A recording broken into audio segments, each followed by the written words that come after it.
All-new Honda Civic, now available with Turbo, the 2016 North American Car of the Year.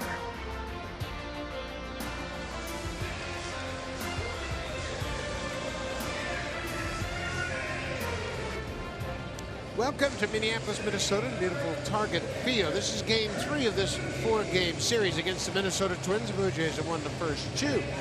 It is a spectacular afternoon, and as we have seen Thursday and Friday, a lot of Blue Jay fans in attendance.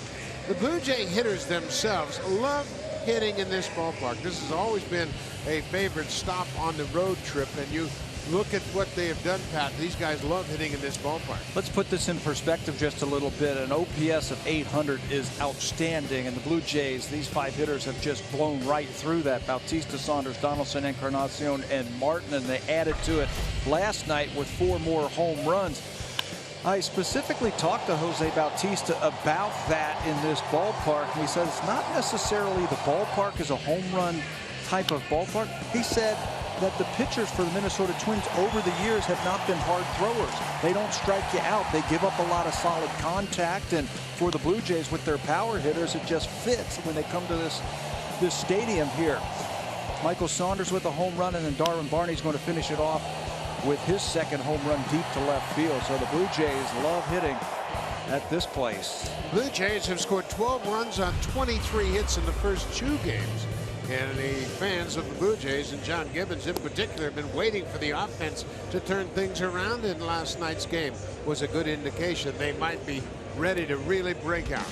Let's take a look at the lineup for John Gibbons. The Blue Jays still 2 games under 500, 4th in the American League East. Regular top of the order down in that 5th spot is Troy Tulowitzki, and Tulowitzki really starting to heat up. Over his last 11 games, he has 13 hits, including 7 extra base hits, and he's driven in 9 runs in those 11 games. And Darwin Barney, when you think about how infrequent his playing time is, these are pretty impressive numbers. 18 games, he has 17 hits, batting .362 with a double, and his second home run he hit last night deep into the second deck in left. Way back there, and he was enjoying that. I'll tell you what kind of year it's been for the Minnesota Twins already. This is Pat Dean, who will be the 3rd Twins pitcher to make his major league debut this year. Taylor Rogers, we saw earlier in this series. Jose Barrios, who has already been sent down. Pat Dean, this is his first major league start. He's had a couple of outings in relief. He tossed 5 1/3 innings in relief of Jose Barrios May 16th. That was at Detroit. He received his first career decision in that game. That was a loss. He doesn't throw very hard, and Blue Jays will be scouting him out early in this game. Pat Dean, a 3rd-round pick of Minnesota in 2010. He pitched his collegiate baseball at Boston College. He was born and raised in Connecticut, a Northeast pitcher. Jose Bautista is set. Dean ready. Here's the first pitch of the game. It is in there for a strike, and we are underway. Bautista is 3 for 9 in the series. He has a home run. He's driven in 3. .229 average for the season. This is a high pop-up. Dozier, second baseman on the edge of the grass, is there. Bautista's retired. 1 down. Well, the Twins are looking for any combination they can put together, and you got a little different lineup again today. Robbie Grossman had a big game last night. He is back in left field. Danny Santana, Darren Mastriani, the former Blue Jay, is in right this afternoon. Luke Nunez, Dozier, and Young Ho Park across the diamond from 3rd to 1st, and Kurt Suzuki back behind the plate. He opened up this series behind the plate on Thursday night. They haven't had any problems in the outfield so far. That's Danny Santana in center field. Great speed. He was 14 games early this year with a right hamstring strain. But he has been running everything down in the outfield in this series against the Blue Jays so far. He's got great speed. He's had a good series with the bat as well. He's 4 for 8 with a triple. This is Josh Donaldson. Had a home run and a double in last night's game.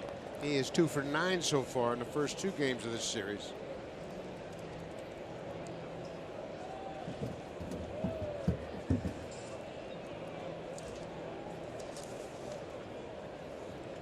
Donaldson's home run was his first home run since May 1st.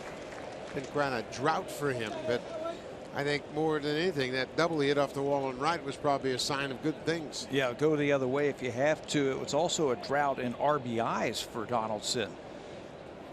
since that home run. Broken bat, little dribbler to short. 2 up, 2 down. He had gone 72 plate appearances without an RBI. That was his previous longest. That was 76 before he hit that home run. So maybe Josh Donaldson is ready to start driving in some big runs for the Blue Jays. So 2 up, 2 down for Pat Dean. And now he'll deal with Edwin Encarnacion. What's going on now? Toby Basner and Donaldson are in some kind of discussion. I'm not sure what happened as we were looking at Encarnacion. Did he throw him out of the game? You know, I'm not sure, Buck. Kind of in between plays. Donaldson was just running back down the line. I don't know what happened there. Now, Toby Basner just put his lineup card away as if he wrote something on it, but not sure what happened or what led to this. And Toby Basner, he threw him out. Toby Basner throws him out of the game for comments. Donaldson walking back after grounding out. He said, I was talking to somebody else, but evidently he said something and Basner thought it was directed towards him. So Donaldson has been thrown out of the game. You know, he was pointing to the bench or somebody beyond the umpire after that signal from the umpire that he'd thrown him out. I mean, what, first inning, ground out? Why would he have something to say to the umpire? It doesn't make any sense. No, I don't think he said it to the umpire. It looked like he was hollering at a fan or somebody in the Twins dugout.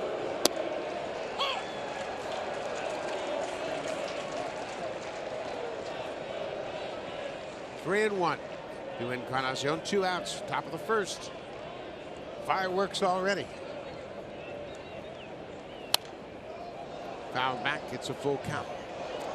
Could it have been a pitch to Donaldson that was borderline? He might have said something to him. I don't think so. I didn't think anything in the at-bat. What I think may have happened was he may have been responding to a fan or something that said something to him, and as he was walking past home plate, he responded to it. Well, let's see. Pat Dean throws a pitch that's called a strike, and Josh isn't happy about that, but he's not saying anything. Not sure if he did or he didn't. 3-2, 2 outs. Encarnacion just barely fouled that thing off. Ball was inside. That was the quickest hook I've ever seen in my life. Second batter. I've seen guys thrown out in the umpire meeting. But those are usually coaches, right? Yeah. They're not normally players. No, that's unfortunate. We'll get to the bottom of it.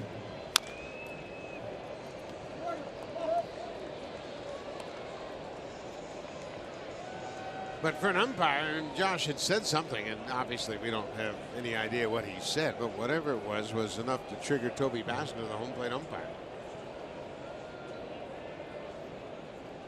Now the 3-2 pitch, ball 4. So Encarnacion draws the 2-out walk, and that'll bring Justin Smoak to the plate. We've been talking about Smoak and Saunders and how hot they have been. Justin has a chance early on. Gaining confidence, I think, with every at-bat.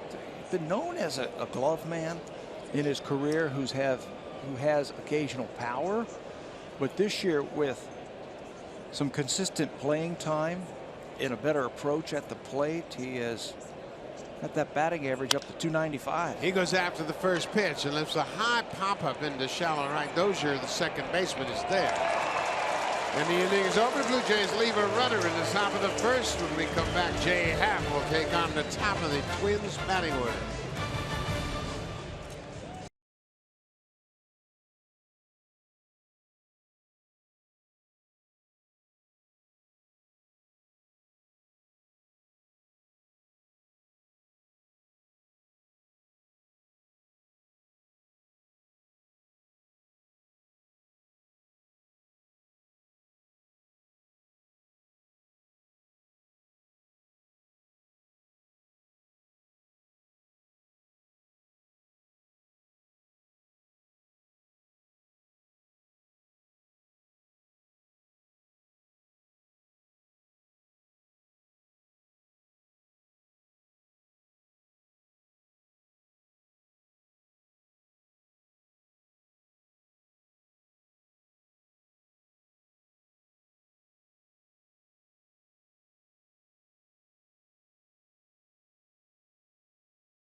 Toby Vazner as Donaldson says something, and Vazner immediately reacts and throws him out. And it looked to me like he pointed like I was saying something to him over there. I wasn't talking to you. But earlier in the bat, there was a borderline pitch. Donaldson appeared to be saying something about the pitch, but not face to face by any means. Those day games after night games. Everybody's got the short fuse, huh? Well, let's take a look at the lineup for Palmolive's Minnesota Twins. Right at the top of the order, Ryan Dozier. He was a DH in last night's game against Jay Happ. He's 3 for 7. He's got a pair of home runs in those 3 hits. And then Young Ho Park, the first baseman, he leads all American League rookies with 9 home runs. He was not in the lineup last night. Played as the DH on Thursday night. Jay Happ gets ready for his 9th start of the season. Former 3rd-round draft pick of the Phillies back in 2004 has gotten off to a great start. 5-1 with a 340 earned run average. Last time out, his shortest of the season. 8 earned runs in 7 innings. The first loss of 2016 for Jay Happ, and he just could not find the strike zone. He was saying that he kept getting on the side of every pitch, and balls that were supposed to be sinkers became cutters, and they stayed over the middle of the plate. Ball on a strike to leadoff man Brian Dozier, the second baseman. Dozier batting .208 for the season. We mentioned he's 3 for 7 against Jay Happ. Little pop up into shallow center. Long run for everybody. Pilar gets there and he makes the catch. Kevin Pilar starting in center field this afternoon. He was not in the starting lineup last night. Finished defensively in center at the end of the game. Saunders, Pilar, and Bautista in the outfield for the Blue Jays. Defensive changes already. Darwin Barney started the game at second. He's now at third. Tulowitzki and Goins. Goins comes off the bench to take over for Donaldson. Smokes at first. Martin's behind the plate. Ryan started yesterday, was pinch hit for it. He's the first guy off the bench today. He's going to play at second base with Josh Donaldson already getting the heave-ho out of this ball game. Darwin Barney will play third. Smoke in foul territory. Takes a pop-up off the bat of Nunez on the first pitch. 2 pop-outs here for Happ in the first.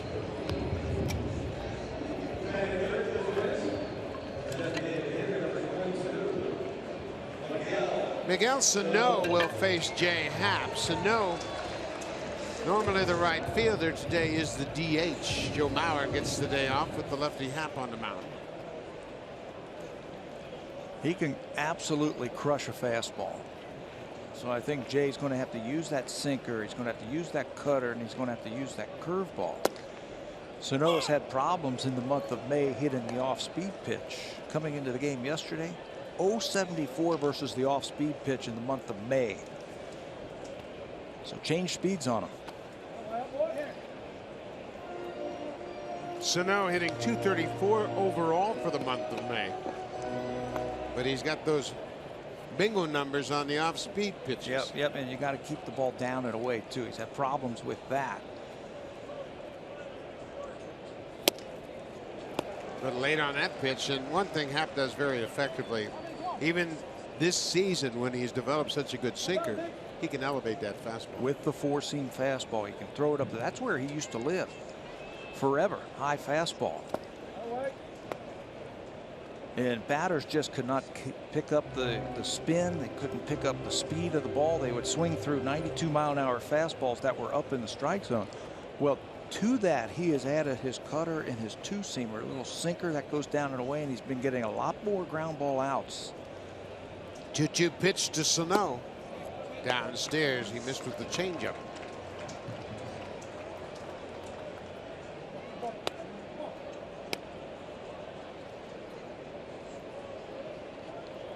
Trevor Plouffe hitting cleanup. He'll be next if Sano can keep the inning alive. And he does. He takes ball 4 inside.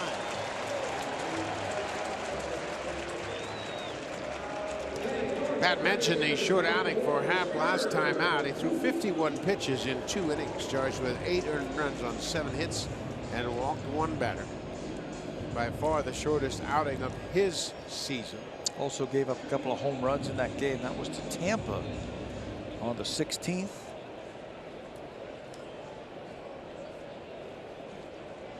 Trevor Plouffe is 0 for 8 in this series.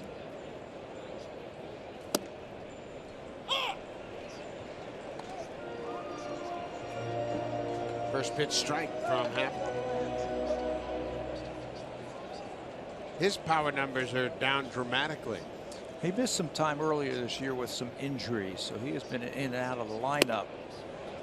Can't catch up to that high fastball right there.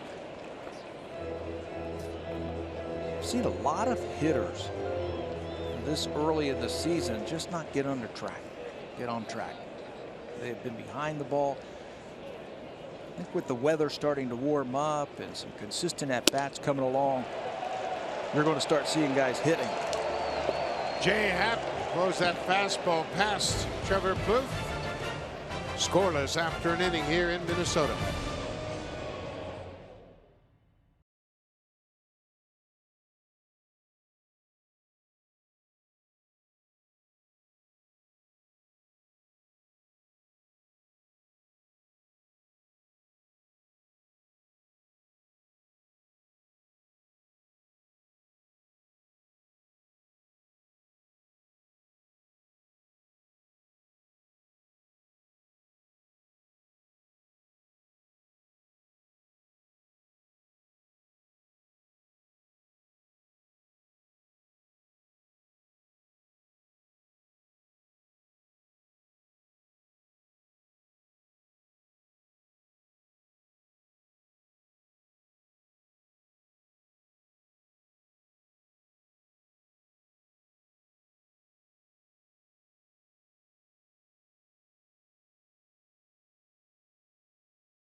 It's time to log on and enter the following code in your My Blue Jays homepage. It is MBJ2741. You can earn My Blue Jays points simply for watching the broadcast. The entry box can be found on your My Blue Jays homepage, and your code must be entered by 11:59 tonight. We will have a new code for you tomorrow. Buck? Thank you very much, Barry Davis. You can see a lot of Blue Jay fans here in attendance once again. It's been a great weekend for them so far. They're out. They've seen their ball club win 2 games and looking for 3 in a row. Why not spend the holiday weekend right here in Minnesota watching the Jays? It's a perfect setup. A lot of fans have driven down from the middle of Canada. They've flown in from both coasts, and they're having a good time here. Troy Tulowitzki rolls over on that outside pitch. Plouffe had trouble getting a grip on it and throws it in the dirt. Trevor Plouffe never really got a good grip on it, and he kind of panicked and tried to shovel it over to first base, and it didn't work. I'm surprised he didn't gather himself and crow hop and get his feet underneath him instead of trying to throw all the way across the diamond on the run.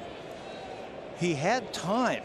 Get in there, backhand that ball, plant that right foot, get your feet underneath you, and make a good strong throw.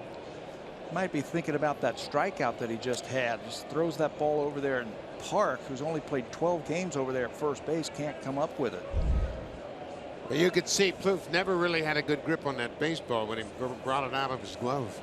It is an infield hit for Tulowitzki, and that'll bring Michael Saunders to the plate. Michael had a 3-hit game last night. He has 4 hits in the series, including a double and a home run.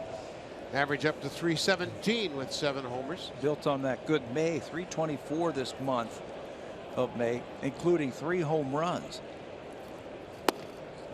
Or that pitch that he hit for a home run, it was a breaking ball, and he stayed right on it. His 4th home run against left-handed pitching.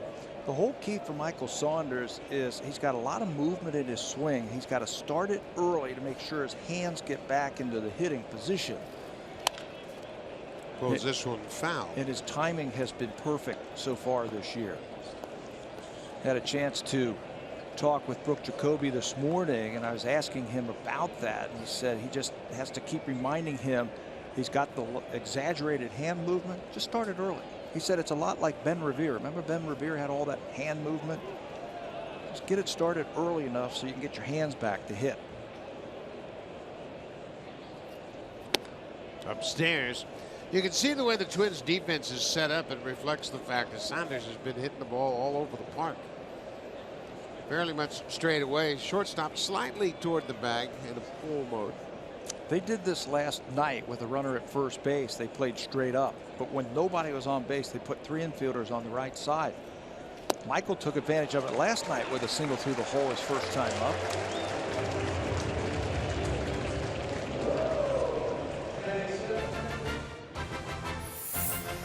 Make your renovation a cut above during the DIY Expert Sale, only at Home Building Center and Home Hardware Building Center.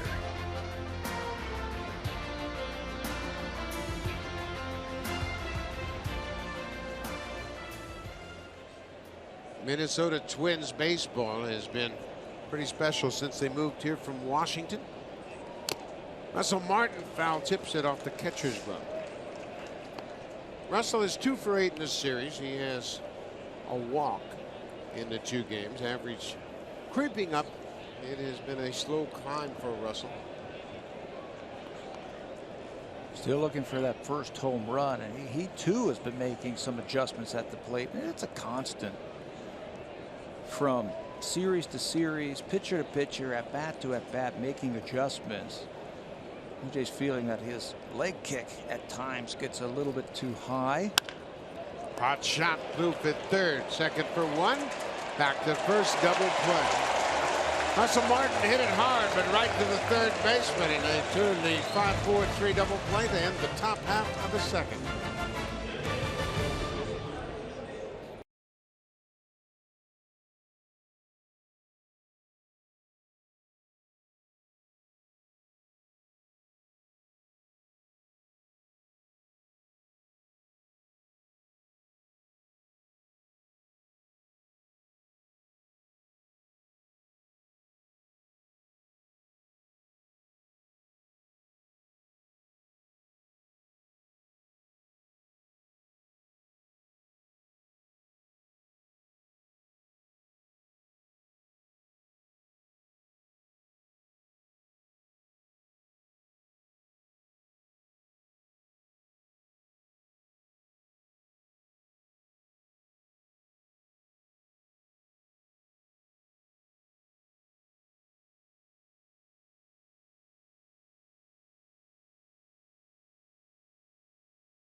Second base to third base in this game, and that is the life of a utility baseball player.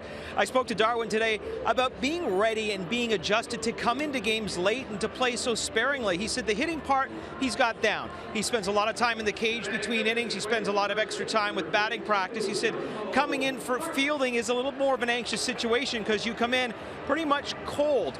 John Gibbons also told me that what guys like Barney do are really hard to have in the league because it's a matter of accepting what your role is. Everybody wants to be an everyday player, but for guys to understand the role and to accept them are very rare, and they have a keeper in Darwin Barney. Buck? Very valuable asset on this ball club because he can play all 3 of the infield positions. Keeps himself ready. Mentally, he was an everyday player. So it's difficult to keep your mind in the game, but you have to work at it. When you have guys like that, you hold on to them. That's why when you look around baseball and you see these guys, 34, 35, 36 years old, they're still playing and their stats aren't very good. Well, there's other reasons why they're still playing. They're valuable guys off your bench in these types of situations. This is the first baseman, Young-Ho Park, in his first season in the major leagues. Power has been okay, average at 233. big swing, and he's got a lot of power. Yes, he does. I talked to Tom Brunanski, the hitting coach for Minnesota, and I was asking him about him. He said, you know what? He's coming from the other side of the world, and he is learning about this league, and he's learning about the pitchers. This is all foreign to him. So there's going to be a learning curve for Park, and right now, Jay Happ takes care of him. Second strikeout of the ball game for Jay Happ as he struck out Plouffe to end the first and gets Park to start the second. Jay Happ, and you mentioned it, he was having trouble with his sinker ball. He was around the sinker ball and it was cutting. What kind of an impact does that have on a pitcher if you're thinking it's going one direction and it goes in the other direction? You try to make the adjustments out on that mound and you try and fix it. Barney with a nice grab at third base takes one away from Ronnie Grossman. Grossman had a 3-hit game last night in his debut with the Twins. Swung at the first pitch, his first at bat, and hit a double. It looked like he was going to swing at the first pitch and pick up a hit. Not so fast, says Darwin Barney. Sets his feet. See the difference there between the Plouffe throw and the Barney throw? He got his feet underneath him and made an accurate throw. 2 quick outs there at Mastriani. To finish that thought, Buck, about Jay Happ in the sinker versus the cutter, what happened, he was expecting the ball to go down and away to righties, and they were cutting back over the middle of the plate. So he started to try and make the adjustment with his pitching motion, and that really messed him up. And it seemed like the more he tried, the more frustrated he would get. He just could not find that release point, and he just had to chalk it up for one of those starts that just nothing went right. 2 balls and a strike to Mastriani. You could see it in his windup. It was just a little bit different. It was shorter. He was trying to get the arm up, and he was trying to get it into that slot where he needed to make pitches. Ooh, nice play by Smoke. He'll go to the bag, and that's a quick inning for Jay Happ.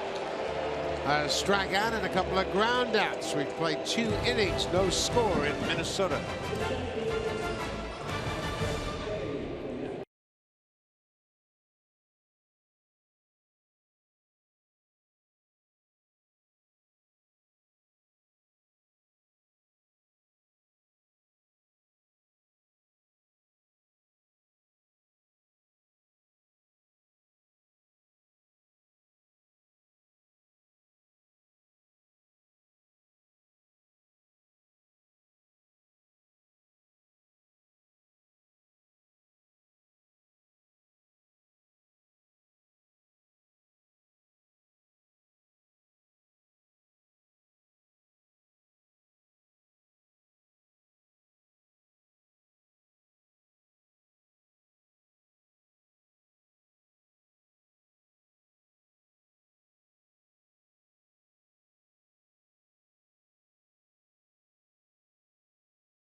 Tonight, and it will be their first time hosting an Eastern Conference playoff game. Yes, the Raptors and the Cavaliers. It is game number 3. Raptors lost the first 2. DeMar and company looking to find a way to stop King James. Coverage starts at 8 o'clock Eastern with Raptors Central Playoff Edition tonight on Sportsnet as well. You can stream it live on Sportsnet now. The question is, Buck, can the Raptors find a way to stop Mr. James? Well, they're going to have to do everything they can to try to corral him and slow him down a little bit. I don't think you can stop him. You can only hold him down. Well, there's other guys on that team that are pretty good. Kyrie Irving is pretty good too. So is Kevin Love. Tough assignment, but they're home at least. I have to support all the great fans. Kevin Pillar in the 8th spot this afternoon. High fly ball into center. Danny Santana coming in, makes the catch. 1 quick out here in the 3rd. First time through the lineup for the Blue Jays, and they're taking a look at Pat Dean. He's 26 years old. He was a third-round draft pick in 2010. He doesn't throw real hard. His fastball's in the low 90s, curveball. He's also got a slider that some people are calling it a cutter. One thing to remember, though, in the minor leagues, 140 games, he gave up 69 home runs in the minor leagues. That is a lot of home runs in the minor leagues because hitters generally don't develop their power until they get older and advanced as hitters. That's where he gave up most of his home runs, in Double-A and in Triple-A. But that should fit right in with the Blue Jays, what they have been doing in this series.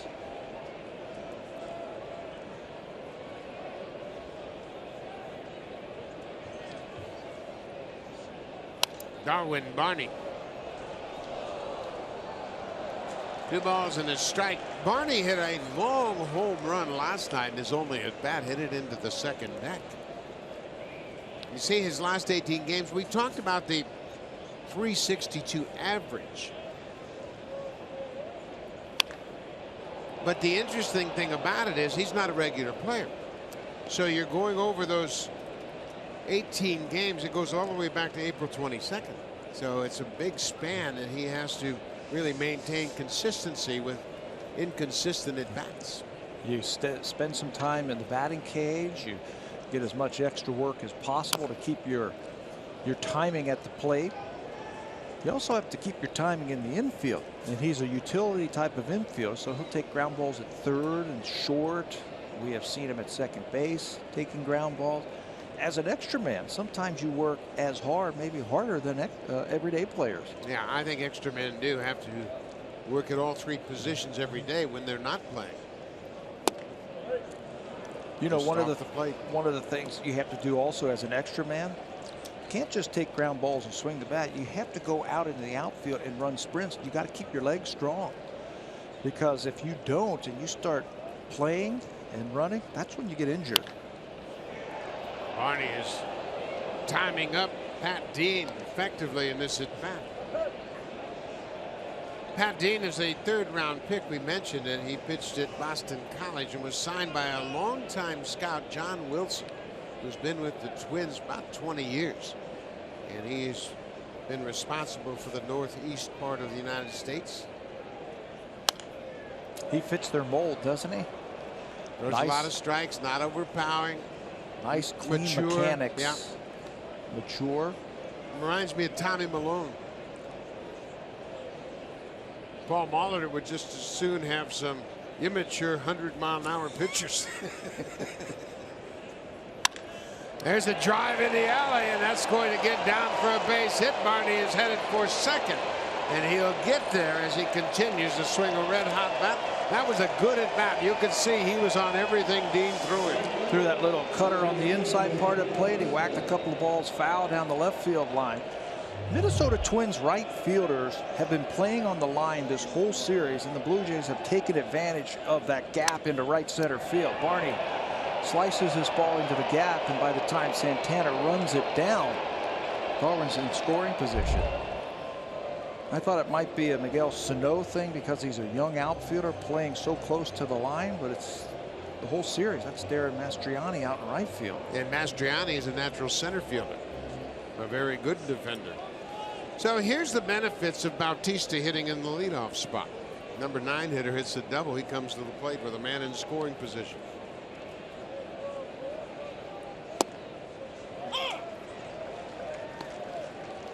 The Blue Jays scored 9 runs on 14 hits last night. Hit 4 home runs. Bautista had one of those 4 home runs.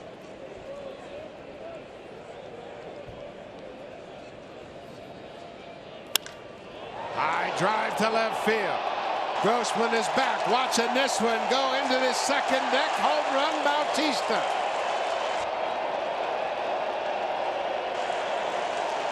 Going to change the name of this ballpark. Bautista, his 9th of the season, his 13th here at Target Field. He's made a couple of adjustments at the plate over the last week or so, and he's starting to drive the ball like we saw last year. They've taken that right foot and they've put it closer to the plate, almost touching the line of the batter's box. And he's looking for the ball out in front, trying to pull the ball to left field. The bat speed has returned. The home runs have returned. Jose Bautista looks like he did last year when he hit 40 home runs. One more time. Look at that right foot right on the line. Pick the foot up, get that timing, pull your hands through, get the bat barrel to the ball. Told you that Dean has given up his share of home runs in the minor leagues, and that could fit well in this Blue Jay lineup. Jose gets him off to a 2-0 start. Well, that was a good swing, and you can see his last 16 games at Target Field, 11 home runs and 17 RBIs. Hitting nearly 400 in this ballpark. We were seeing Jose being fooled by a lot of pitches, getting beat by fastballs. Now it's like, give me the ball, let me see how far I can hit it to left field. It has worked out. Ryan Goins did not start in the game. He took over when Donaldson was ejected in the top of the first. Bautista had popped out for the first out of the ball game. Then Donaldson came to the plate. Toby Basner's the home plate umpire, and this is a called strike, and Donaldson appeared to object to that strike call. Then after he grounded out, he said something in the direction of the umpire, Toby Basner, and was thrown out. And it looks like Donaldson is saying, I was talking to somebody over there. Looked like he was pointing right over the shoulder of the home plate umpire to somebody in the stands or on the bench or something like that. But to no avail. One at bat this afternoon for the MVP.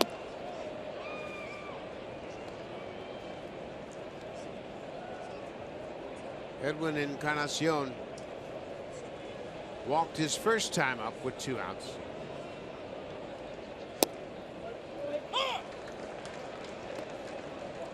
This is an important series for the Blue Jays. They won the first 2 games of this series. The bat's starting to come around. They need to continue to build on that game from last night. Encarnacion foul tips it into the glove of Suzuki. But the Blue Jays take a 2-0 lead. Darwin Barney doubled to the alley in right center. That set the table for Jose Bautista. And he doesn't miss it often here in Minnesota.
It's a premium experience for a smart price. And Buck, with all the fans here from Canada, I imagine many of them flew on WestJet because they do fly here to Minneapolis. You bet they did, and there's a lot of Blue Jay fans here, and they're having a great weekend. So far, so good. The Blue Jays have won the first 2 and have a 2-0 lead in Game 3 of this 4-game series. Jay Happ staked to the lead. Happ off to a good start. He's retired 6 of the 7 batters he's faced so far. This is Kurt Suzuki, the catcher. Suzuki played in the opener. He went 0 for 2 with a walk.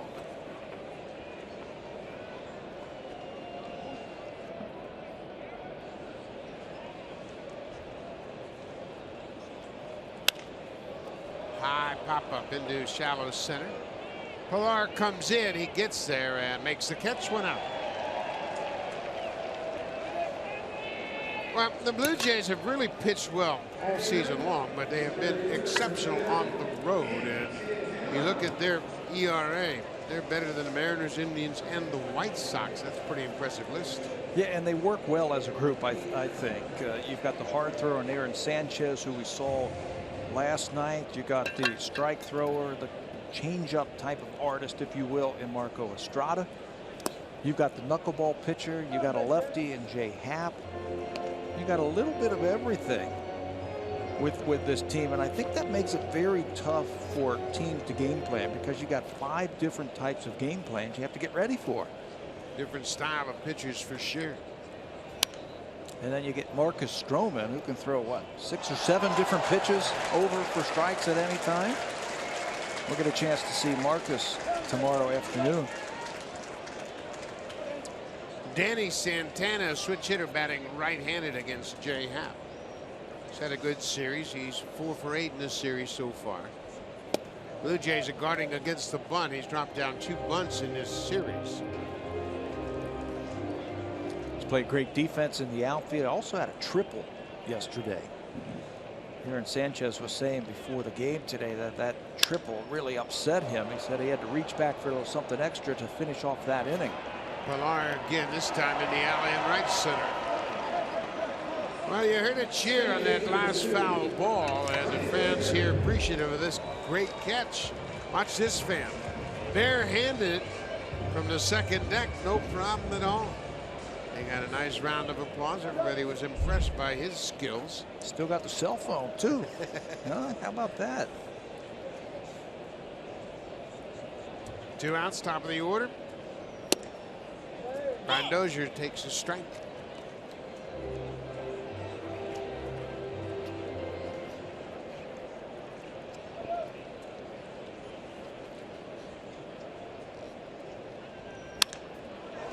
Fly ball to left.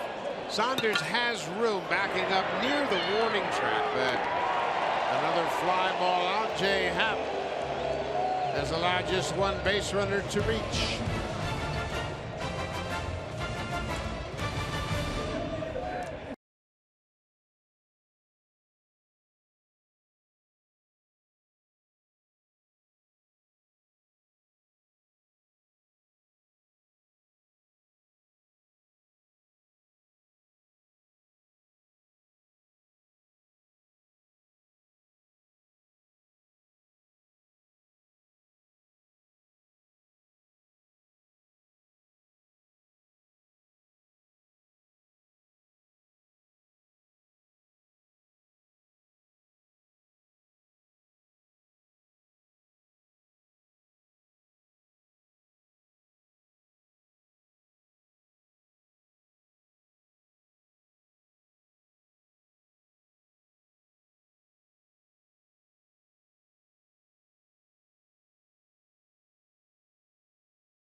Tonight, it's game 4 between the Blues and the Sharks. San Jose leading that series 2-1.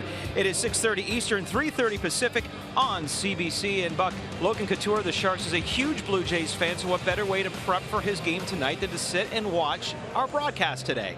I bet you he's doing just that, because there are a lot of hockey players that love to watch baseball, especially so many players have come from Ontario. Big Blue Jay fans.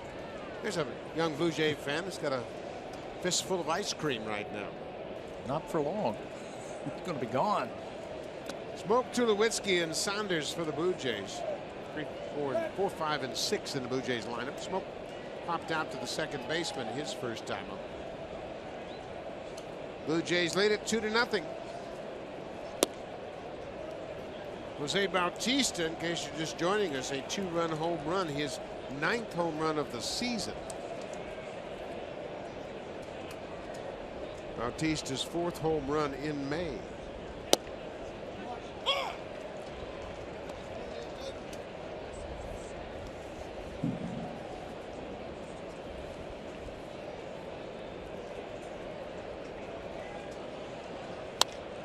Little looper into right. That's going to be caught by Darren Mastriani. He left his feet. We mentioned he's a former center fielder, so he's a good outfielder. He's got good speed and a nice diving catch to Rob Smoke. We also mentioned that they really shade their right fielder towards the line. That allows them to make that catch. You see, he's not even in the picture. Ball off the end of the bat, and Mastriani takes away a hit from Justin Smoke. That's a fine play. You better be sure you're going to catch this ball, because if it gets by him, that's extra bases. Troy Tulowitzki had an infield hit to the third baseman. Start to second. Tulowitzki really starting to turn things around. You know what he's doing? He is handling that outside pitch. Hot shot. Caught by Nunez. Low liner. Another good at bat for Tulowitzki. Teams have been trying to pitch him away. He's staying on the ball. That double last night to right center field was a thing of beauty.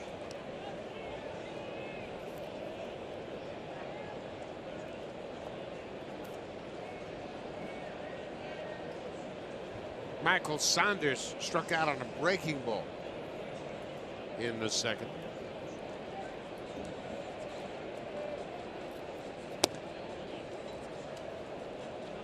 Saunders has done a nice job against lefty pitching, coming into this game batting .295. He's hit 4 home runs against the lefties, and this time, Pat, as you mentioned, they're playing him to pull on the infield. Yeah, runner on first base, they'll play straight up, nobody on. They did this last night. They'll put those 3 infielders on the right side of the diamond. That'll open up the left side if he chooses to stay on that breaking ball. Slash it the other way.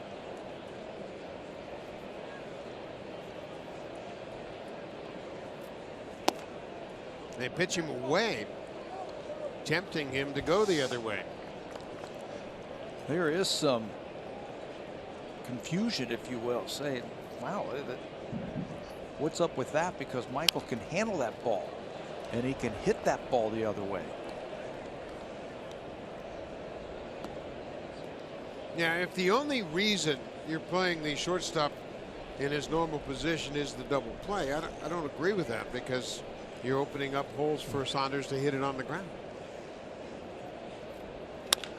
He hit it on the ground, but this is right to the third baseman. Almost threw that one away. 3 up, 3 down. Nice defense in right to start the inning there. Mastriani helps out Pat Dean, takes a hit away from Justin Smoke. The Blue Jays have an early 2-0 lead.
Junior Jays Saturday is presented by Boston Pizza. Special price kids tickets in the 200 and 500 level outfield seats. After the game, kids 14 and under can run the bases just like the pros. Go to BlueJays.com for tickets and buck with the Jays out of town this Saturday. Our next Junior Jays Saturday will be a week from today with the Boston Red Sox in town. Now, that's always going to be a great Saturday for the Junior Jays to have the Red Sox in town, and Boston really doing a great job swinging the bats. Jackie Bradley Jr. has gotten off to a great start to his season. At the start of play today, the Red Sox a game behind the front-running Baltimore Orioles. 25-game hit streak.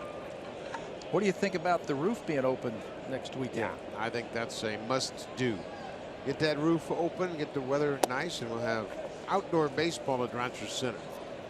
Just changes the whole atmosphere, doesn't it? Yes. Yeah. Today, what a gorgeous afternoon. Eduardo Nunez popped out to the first baseman on one pitch, his first time up. This is a drive down the left field line. That's going to go up against the wall. Nunez is headed for second, and he'll get there with his 8th double of the season, a leadoff double.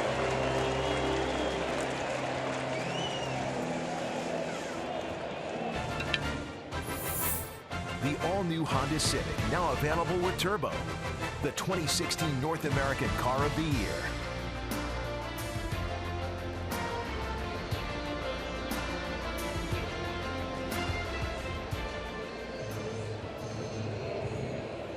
That was the first hit for Minnesota, leadoff double here in the 4th. Just the second base runner they've had against Jay Happ. Miguel Sano walked his first time up.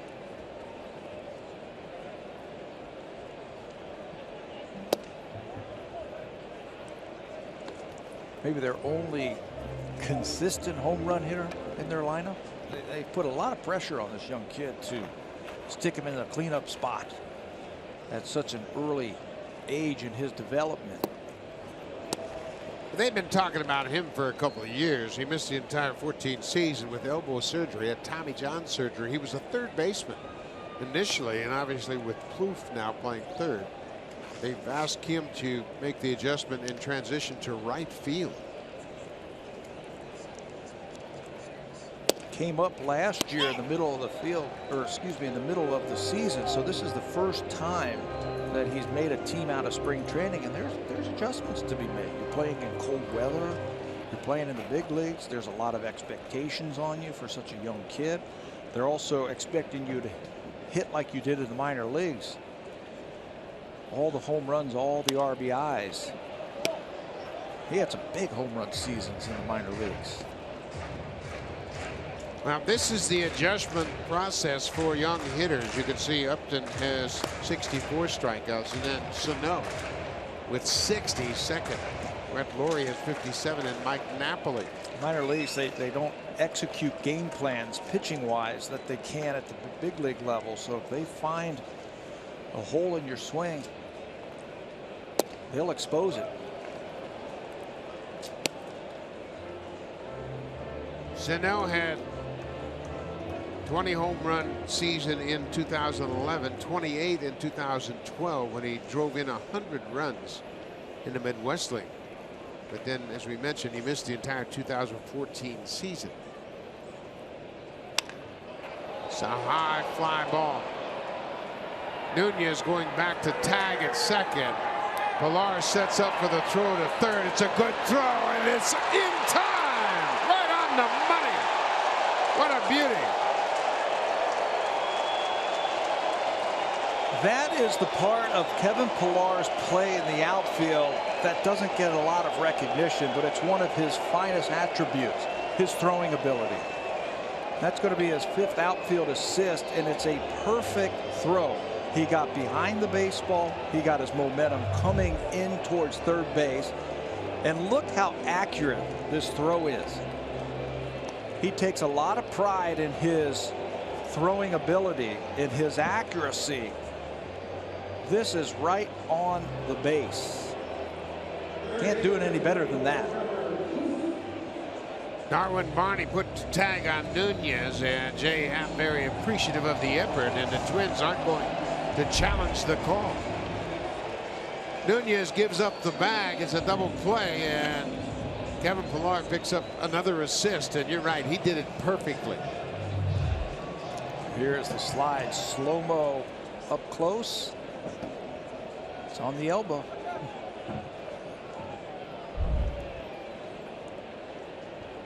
If that throw is anywhere other than where it was, he's at third base with just one out. It was a perfect throw. Trevor Plouffe goes after the first pitch and misses it. Little tapper back to Happ. Oh, what a turnaround inning. Thanks to Kevin Pillar. Kevin Pillar with the double play.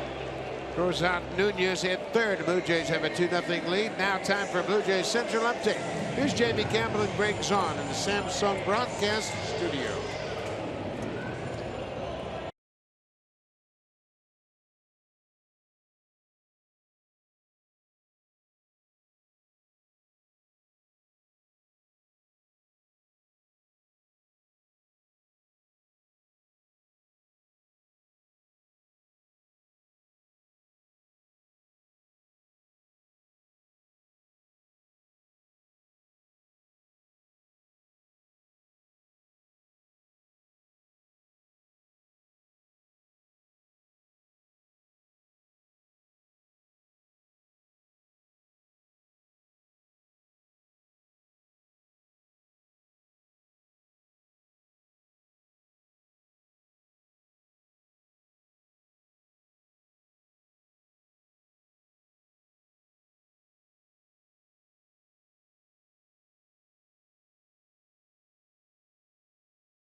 One, it'll be the Orioles out in Anaheim to take on the Angels. It all starts at 10 p.m. Eastern, 7 p.m. Pacific. And you get a chance to see Kevin Gausman, the young right-hander for the Orioles, go up against Matt Shoemaker. And you might get to see Tim Lincecum, who just signed with the Angels. So he's probably going to work out of the bullpen to start. But they just announced that he is going to pitch for the Angels out of the bullpen. Orioles off to another fast start. They're 10 games over 500. They've got the most wins. In fact, they're tied with Chicago with the most wins in the American League with 25.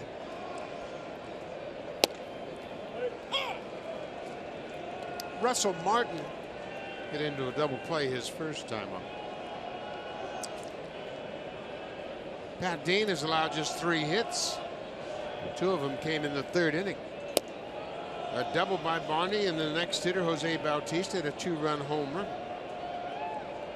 And as Pat mentioned earlier, home runs were a problem for Pat Dean in the minors. 69 of them in 140 minor league games.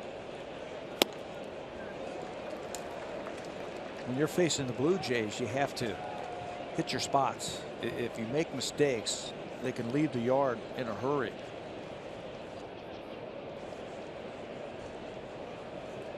This is a different defensive alignment. I have not seen this before.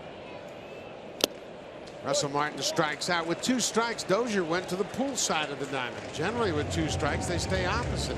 It didn't matter as Martin strikes out.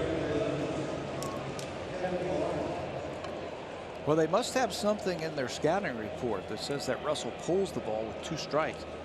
Might have something to do with the type of left-hander that is on the mound. A guy who's not really overpowering, or how they're going to pitch him. Kevin Pillar with that terrific throw in the bottom of the 4th. His 5th assist of the season, his 18th career assist.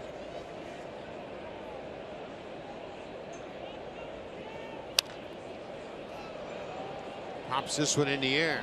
Shallow left center. Robbie Grossman gets there, cuts in front of Santana, and makes the play. Grossman aggressively went after that one. Santana was deep in right center field. So Grossman had to take charge there to make the play. Throughout this 3 games in the series, we have seen the outfield here for the Twins play real deep. As deep as anybody we've faced this season.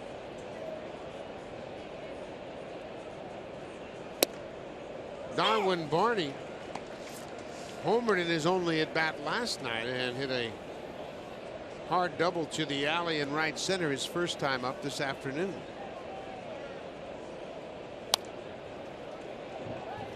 I think he's seeing the ball really well. Yeah, he's staying on all the pitches very effectively, and he has a swing that's easily maintained. Not a lot of moving parts to it. Use your hands a little bit more. Showed off that power swing last night. I like how he finished his at bat last night with a little bat flip. I asked him about that this morning. He said, I always fling the bat with my left hand, but I didn't mean to flip it the way I did. It kind of stuck in my glove and it kind of spun around as if I flipped it. But he said, when I swing and follow through, I swing it back with my left hand and toss it into foul territory. But that one kind of stuck in his glove and went up in the air like a bat flip. I think Minnesota will try and drill him now. No, they'll wait 7 months and do it. Well, tomorrow, if he's in the lineup, they might wait till his last at bat. Well, we play back at Rogers Center. Yeah, they'll be up at the Rogers Center. Of course, Bautista victimized by being hit by a pitch against the Rangers in his final at bat of the season against Texas. And now Odor is trying to take advantage of that. He's going to sign autographs for money. Pictures of the punch for $99, June the 4th. 99, and people will absolutely line up to pay for $100 for the picture. And if you want him to write an inscription on that, that'll cost you 20 more. Bat flip will get you fat lip. He says he'll write that on there if you want him to, for 20 extra bucks. Wonder what Ted Williams would think about that. There's a restaurant in Texas that has offered Odor lifetime food because of the punch. That's all silly, isn't it? Yeah, it is. Darwin Barney again having an extended at bat, and he'll walk. A couple of good at bats for Barney this afternoon. That'll bring Bautista to the plate again with a man aboard. This should be a very interesting at bat right now. He has put up incredible numbers in this ballpark against the Minnesota Twins. Darwin Barney's walk turns that lineup over and gets Bautista to the plate. Let's see how they pitch him. Bautista's home run his last time up in the 3rd inning was his 13th career home run. This is his 20th career game in this ballpark. So he's hit 13 home runs in this ballpark in 20 games.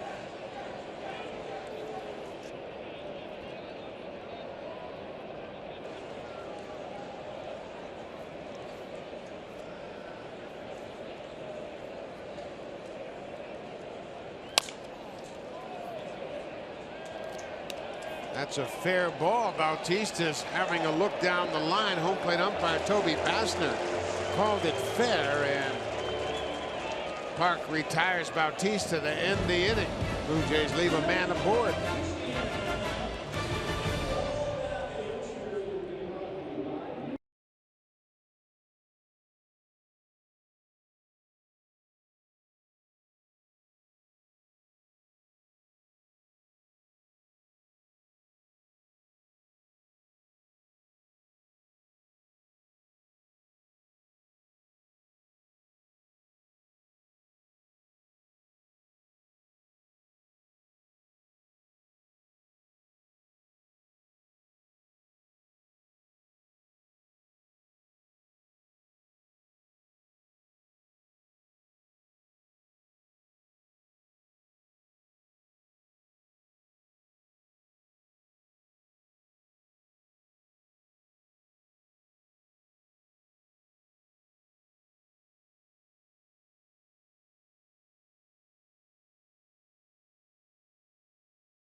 prospect, and more.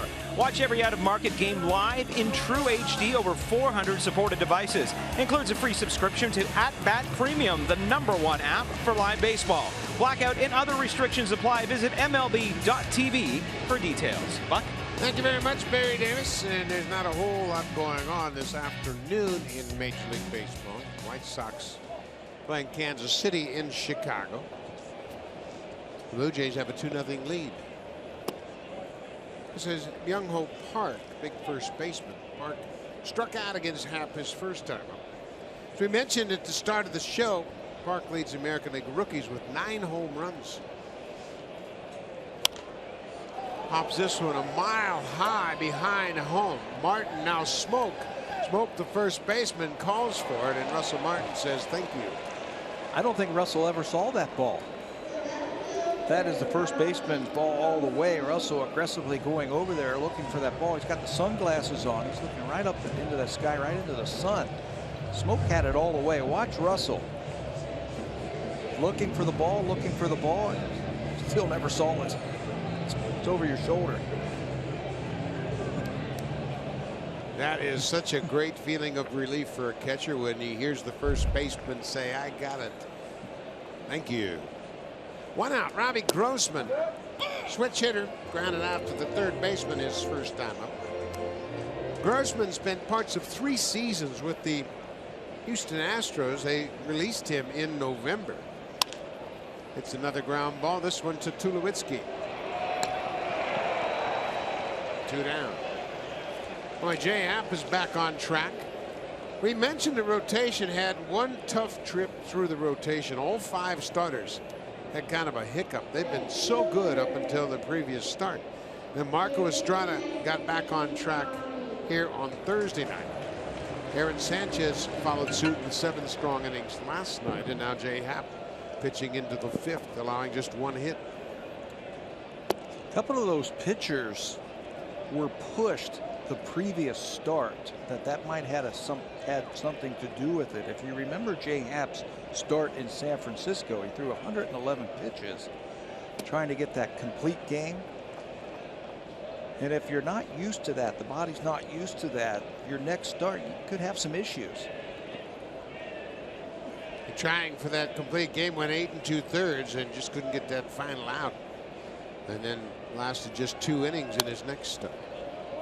And you're right. I think it's all about conditioning. And I had a chat with Ross Atkins, the general manager of the Blue Jays, today about pitching and how some of the research and the studies they've done suggest that you get a pitcher over 100 pitches in a game today, chances are he's going to be a little worn down and more subjected to injury once they pass that 100 pitch plateau. And they have numbers for that. They've got some history for that. And teams are starting to do that. Well, then if you push them one start trying to get them a shutout or trying to get them a complete game, the next start there's some periods where there might be some problems. Yeah, they don't bounce back quite as effectively once you extend them, and I think it's just a matter of how they've been developed. And John Gibbons, he wanted Happ to have that opportunity to pitch a complete game. So did Jay. Remember that after he walked the batter, he did the dugout very upset with himself. Darren Mastriani takes the ball low. Second walk issued by Happ. A 2-out walk here in the 5th.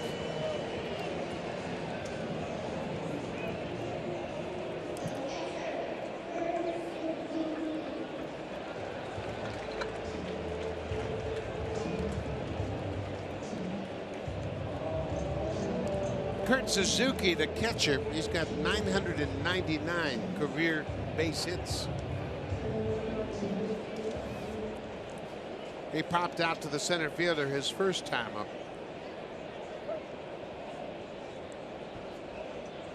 Mastriani is off. Martin's throw is high, and Goins makes the catch. Mastriani has the steal, his first stolen base of the season. On his first attempt of the season, he didn't wait around. He went on the first movement from Jay Happ trying to get something going here. Really no chance. Even if this is a perfect throw by Russell Martin, he was not going to get Mastriani, who was going on first motion. slides aggressively into second base for the stolen base. Mastriani now has 25 career stolen bases. That has been a big weapon in this series for the Minnesota Twins against the Blue Jays. The stolen base. They steal at a high success percentage as well. They are third in the American League in stolen base percentage, behind Boston and New York. Well, Paul Molitor has allowed his base runners to be aggressive. They've now stolen 13 of their last 14. Hey, when you're not scoring runs, you got to do something. You can't sit back. You got to stay aggressive and try anything. It backfired on him a little bit here on Thursday night. In the 11th inning, Danny Santana, who had already picked up a couple of stolen bases in the ball game, got caught when he broke too early on Joe Biagini, and Biagini calmly stepped off the rubber and threw to second. That was the second out of the inning, and the Twins would lose.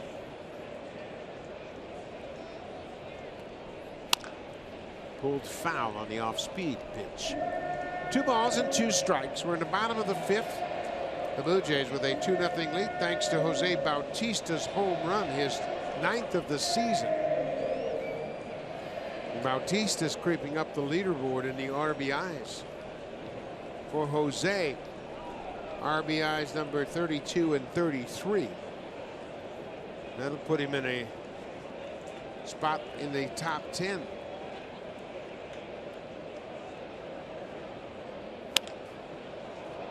He'll be tied with Jackie Bradley Jr. at 33. That's tied for 3rd in the American League. Robbie Cano leads with 37. David Ortiz has 34. And then Jackie Bradley Jr. and Bautista. So despite coming into this game batting .229, he's still driving in runs. Driving in runs, even out of the #1 hole in that lineup for the Blue Jays. Talking to some of the coaches early this morning, and they were really excited about this being a day game. I said, well, why? Why are you so excited about the day game? Normally, you don't like day games after the night game. He said, the way we were swinging the bats last night, we wanted to get to the ballpark really early today and start swinging again. Keep that good feel. Another day game tomorrow, the series finale. Suzuki reaches for that outside pitch. The Blue Jays will have an off day on Monday in New York before they resume action on Tuesday night, a 3-game series against the Yankees. The Yankees won 8-3 last night behind CC Sabathia, who was just activated off the disabled list. Today is Joe Girardi's 1,500th game as Yankee manager. Where does the time go? Seems like he was playing for them just yesterday.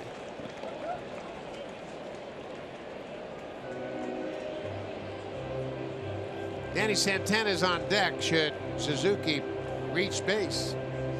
Full count, 2 outs. Mastriani with a walk and a stolen base. He's at second.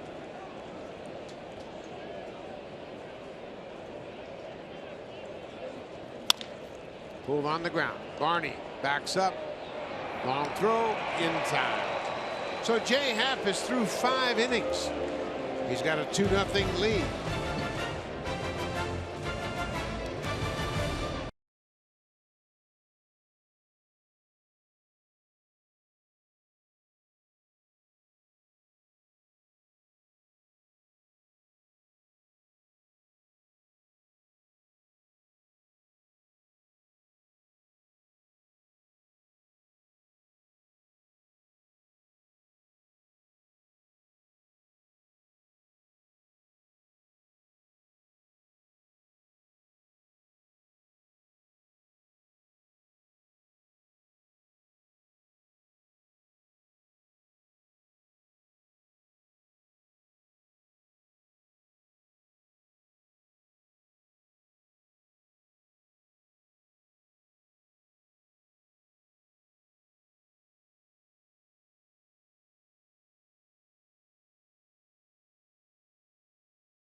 Presented by the all-new Honda Civic, now available with Turbo, the 2016 North American Car of the Year.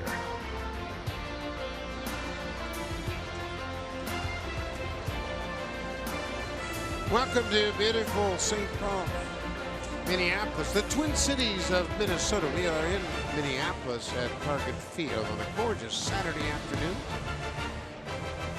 The upper Midwest is basking in great weather right now, and a lot of Blue Jay fans in attendance, having a great weekend here. Sharing it with the Blue Jays, Ryan Goins did not start in this game, but he came in the bottom of the first as a defensive replacement for Josh Donaldson, who was ejected after his first at bat. We don't know any more details than what we saw on the field. Toby Basner, the home plate umpire, ejected Donaldson as he was making his way back to the Blue Jays dugout after grounding out.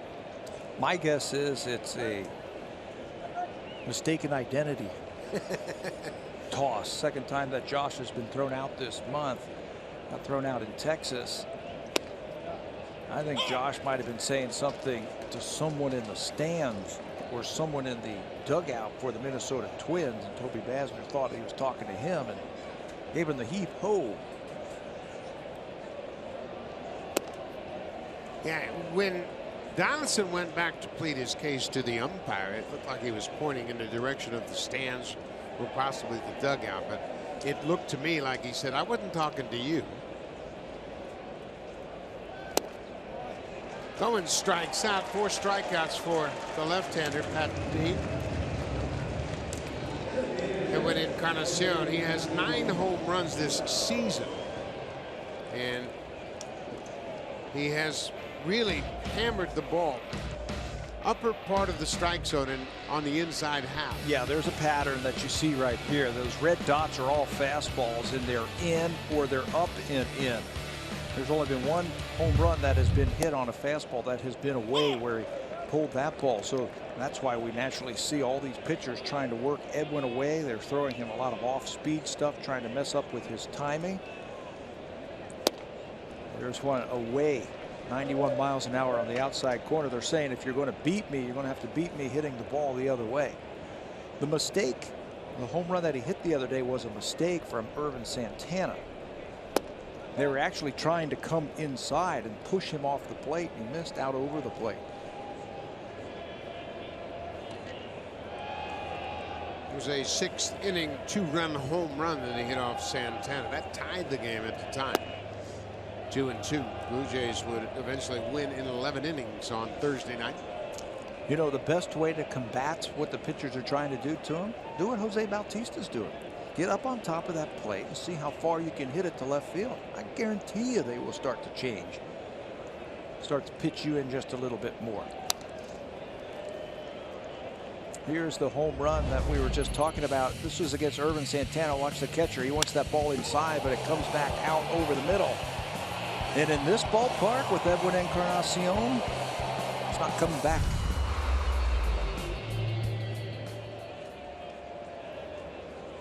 Two balls and 2 strikes. Outside.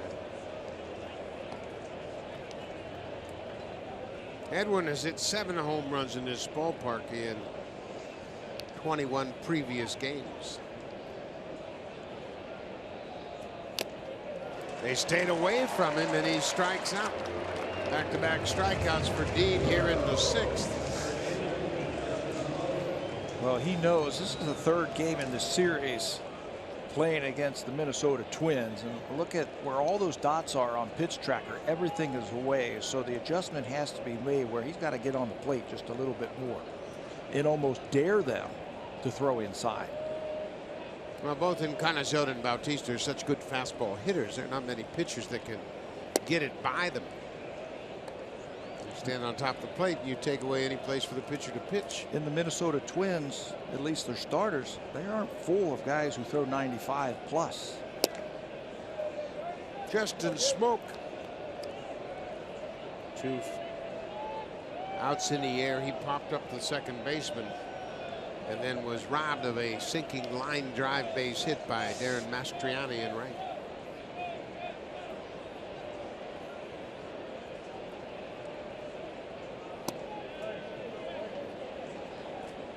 3-0. Tulowitzki is on deck if Smoke can keep the inning alive.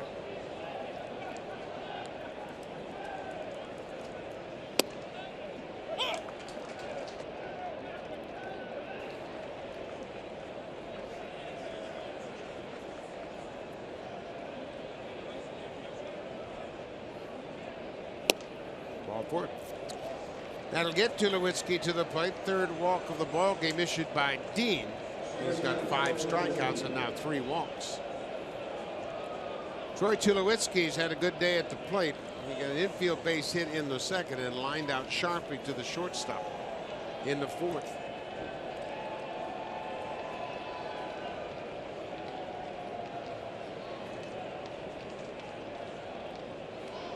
Blue Jays have a 2-0 lead.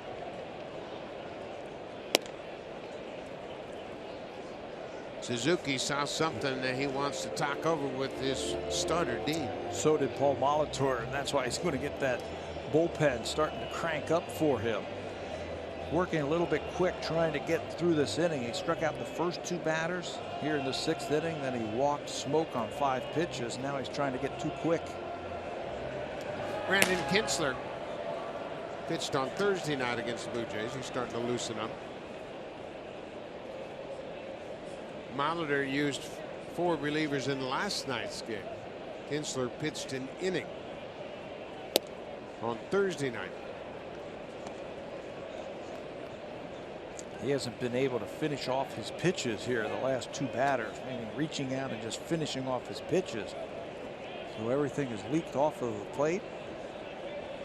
Now if you're Tulowitzki, you're thinking extra bases right here.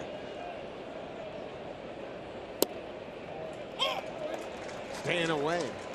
Not coming inside at all. Just a little late movement that caught the outside corner.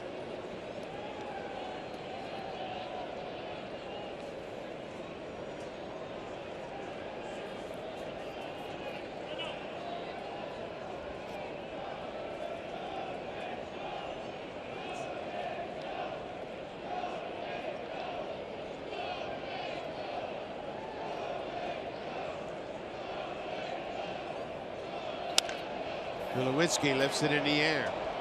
Bobby Grossman battling the sun stays with it and makes the catch. The inning is over. Tulowitzki flies out the left. Go to the bottom of the 6th. Jay Happ pitching with a 2-0 lead.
Cup continues tonight. It is the Wheat Kings and the Huskies, 7 o'clock Eastern, 4 o'clock Pacific. It is tonight on Sportsnet 1 and Sportsnet 360. Buck. Thank you very much, Barry Davis. And this Blue Jay fan just proposed to his girlfriend, and she said yes. He's from Toronto, and he came down and made arrangements for this opportunity here. Congratulations. He's wearing the Blue Jays jersey. She's wearing the Minnesota Twins jersey. Well, that'll change now that they're married.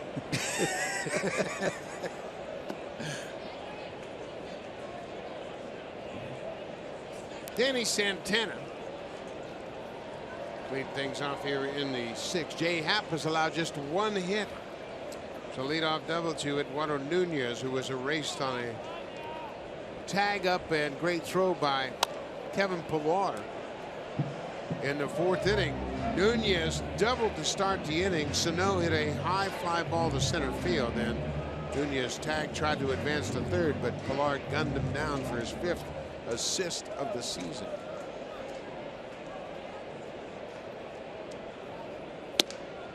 The Twins have had just 3 base runners, 2 walks in that double.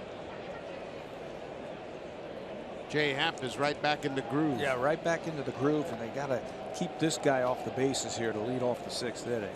He makes things happen whenever he gets on base. They've got a runner to second base just twice. That's what happens when you get that sinker back, and he's been throwing his sinker today, the little two-seamer to right-handers, getting plenty of ground ball outs.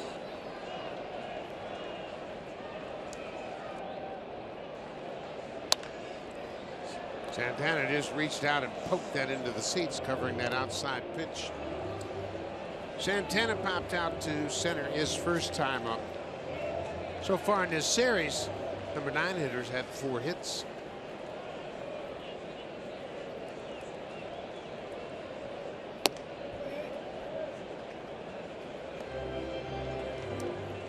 This is a big out for Jay Happ, first out of this inning, but more importantly, keep Santana off the base. Absolutely. He can run, and you know Paul Molitor is going to want to try and do something. Happ takes care of Santana. Strikes him out to start the 6th.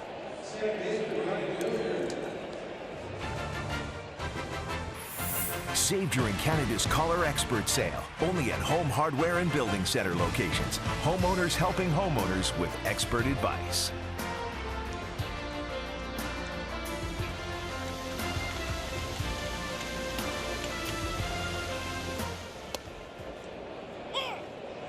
Leadoff man Brian Dozier has flied out twice this afternoon. He's 1 for 11 in the series.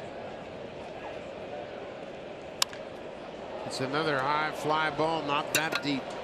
Pillar calls for it and waits on it, makes the catch. Dozier's 0 for 3. You know, you love those quick innings. Last inning, Jay Happ went to 3-2 counts on the last 2 batters, so it was an extended inning for Jay. That pitch count up. 3-2 on Santana, then Dozier makes an easy out. Love to see that. Love to see a guy come right back and just pound that strike zone. Eduardo Nunez, his last time up, hit that ringing double to the wall in left field, right down the left field line.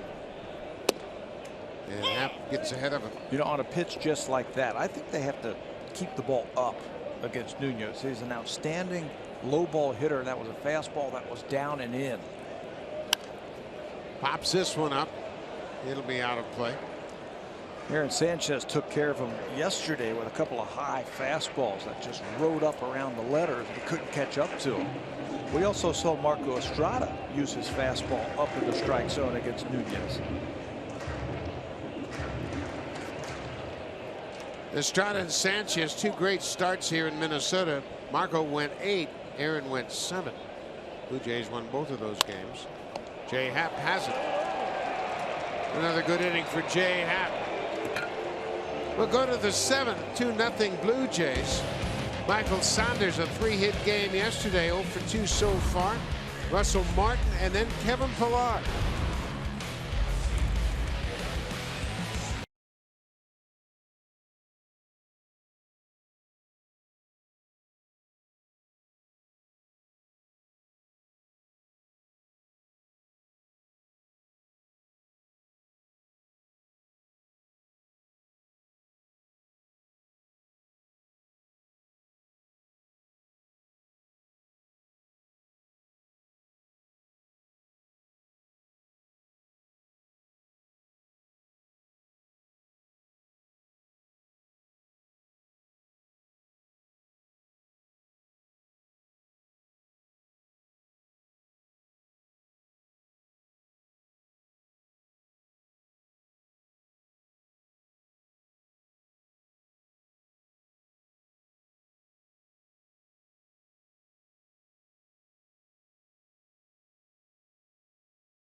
Soon, and if you want to go to a number of Blue Jay games, why not get a Blue Jays ticket package? You pick the games and reserve seats that will get you closer to the action. Start from 10 games up to a prorated full season. We'll find the package that best suits your needs. Go to BlueJays.com and learn about all the great benefits of being a Blue Jays ticket package holder. Buck?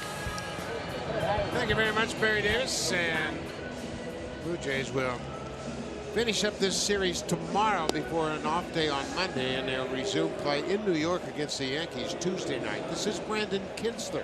Blue Jays saw him the other night. Kintzler has spent 4 years in the major leagues with Milwaukee Brewers. He was signed as a free agent last December, a minor league free agent.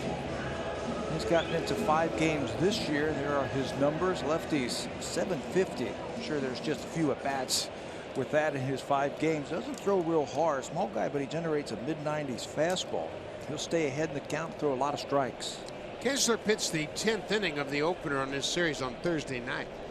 Kevin Jepson, who is closing, pitched the 9th, gave up a double, nothing more. Then Kintzler came in a 2-2 game. Kintzler gave up a double to Jimmy Paredes leading off the inning, but then was able to avoid it as the shortstop Nunez made a good play on Jose Bautista to end the inning. 2-0 to leadoff man Michael Saunders here in the 7th. Gotta get something on. They haven't had a hit since the 3rd inning. Last hit by the Blue Jays was that home run by Bautista.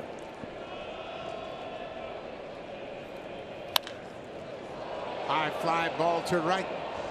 That ball's carrying Mastriani right on the edge of the warning track, right up against the wall at the 365 mark. Makes the catch.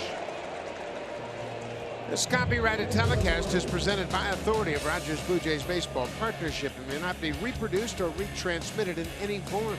The accounts and descriptions of this game may not be disseminated without the express written consent of Rogers Blue Jays Baseball Partnership.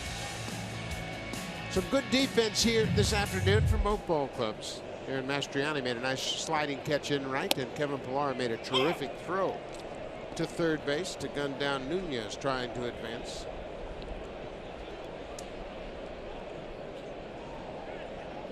Russell Martin, the catcher, hits the ball on the ground. Base hit to right field. It looks so easy, didn't it? You mentioned it his last time up that they play him to pull. And that's not his game. He's got to slow things down and shoot some balls to right field. And Russell's going to take advantage of that hole on the right side, take that fastball. You see how he stayed on top of it? Shorten that leg kick a little bit. That kept him compact. He's able to hit the ball to right field. So the Blue Jays pick up that first hit since the 3rd inning. That's only the 4th hit the Blue Jays have had this afternoon. Kevin Pillar 0 for 2.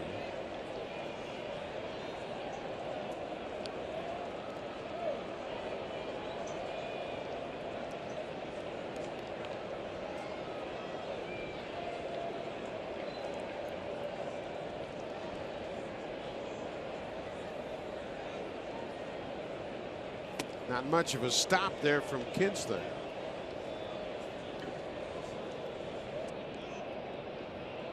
Missed with the first pitch. I don't think Russell Martin's going to be stealing it all. Tim Leeper, you can see how upset he is that he wasn't getting that pitcher to stop. Much better that time. Pillar faced Kintzler on Thursday night, and he grounded out to third. That was an opportunity with Pillar batting a man at third base and 1 out. And he pulled the ball to third baseman. Paredes, who had doubled, had to stay put. And then it looked like Bautista had a base hit up the middle, but Nunez made a sliding catch and threw it from the ground. Joe Mauer at first caught a 1-hop throw, and that ended the threat in the 10th. Looked like that ball was heading into center field for a base hit. Let's see if the Jays can string a couple hits together here. Strike 3 call. Pillar didn't like the call. Joey Basner brings him up. Fastball away. He's got good command. He's got a little tail on this fastball also. Watch him bring it back right on the outside corner. Framed up by Suzuki. It's high enough. Just a question if it caught the plate. Pilar didn't think so. Darwin Marnie's had a perfect day at the plate. He has doubled and walked. He doubled ahead of Bautista's home run. Scored the first run of this game.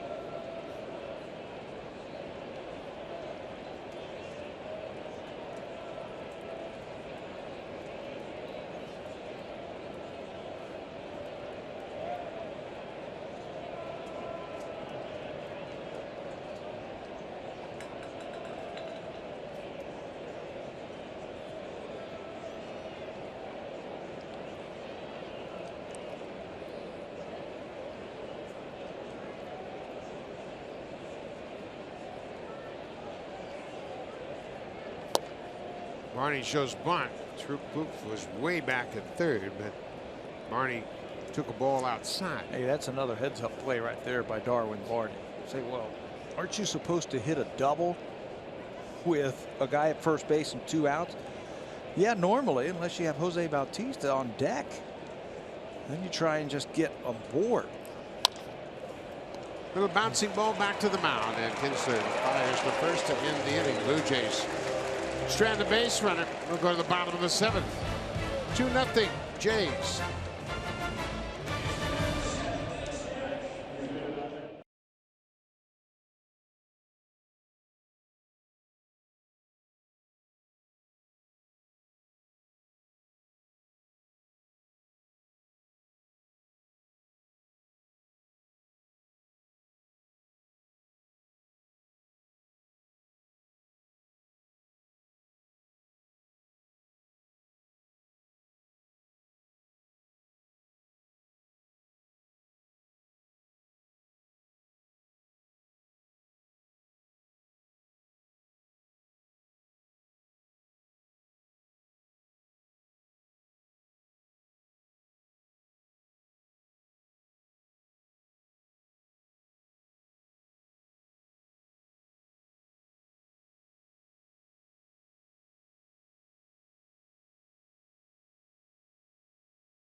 You'll be hosting 14 Honda Super Camps across Canada. Learn techniques from Blue Jays former greats as Roberto Alomar, Devon White, Lloyd Mosby, Jesse Barfield, and Dwayne Ward.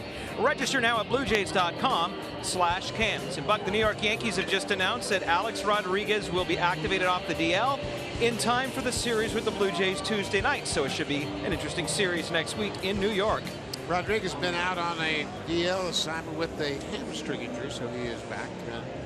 They just got CC Sabathia back, and he's scheduled to start the final game of that series on Thursday night. Jay Happ has been in the gym here this afternoon. 1 hit through 6 innings, just 71 pitches for Happ. Boy, it'd be nice to get him through this inning and then maybe next inning. He has kept the pitch count down. Just 73 pitches now as we begin the 7th inning. Miguel Sano has drawn one of the 2 walks Happ has issued this afternoon. That's a good pitch. Sano had a little beef with the umpire last night, Andy Fletcher. Didn't like a couple of calls in a at bat late in the game, and he stayed in the game, but he pointed to the outside with his bat saying that's a ball. What did Andy have to think about that? Yeah, I don't think Andy was too pleased about that, and I'm sure that someone talked to Sano saying you better have to keep your thoughts to yourself, especially when you're a young player. You don't need to be so demonstrative up there. Jay Happ with a strikeout. That's 4 strikeouts now for the big lefty as he strikes out Sano to start the 7th. Changing speeds, hitting your spots. Threw a fastball up, and then he followed that up with this little changeup down and away. In a good spot, that's a free swinger up there, so you can go all over the strike zone to pick up the strikeout. Gets the first out here in the 7th inning. Trevor Plouffe is 0 for 10 in this series. The Blue Jays have pitched him tough, getting everything overthrown and breaking balls to start at bats.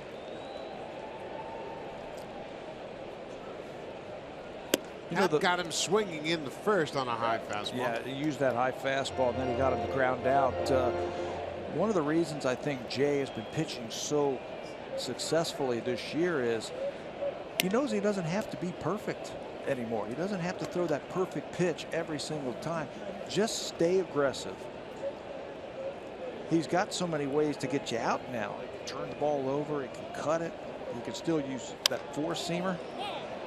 It's a high fly ball to left. Saunders having trouble with the sun. Tries to get an angle on that ball and does. Used his glove to shade his eyes. He stayed with it and picks up the 2nd out of the inning. Please get some clouds up there to give me some depth perception. But he does it right. See how he's turned his body? Turn your body, try to get on the side of that ball. Block off the sun with that glove. Keep the glasses down and make the catch. He's had some trouble out there with the lights during night games. That time the sun almost got him. Young Hope Park 0 for 2. Big first baseman has struck out and popped out. The thinking the Twins had in the offseason was, you know what, Torrey Hunter retired. We need to replace his value. 20 home runs and 70 RBIs. So they went and found Park. They think he's going to put those numbers up. But there might be a period of adjustment as he tries to learn his way around the American League.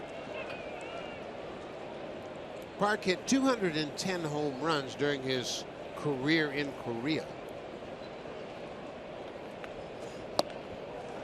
He's got a long swing, and Happ strikes him out for the 2nd time. 3 up, 3 down. No problem for Jay Happ in the 7th.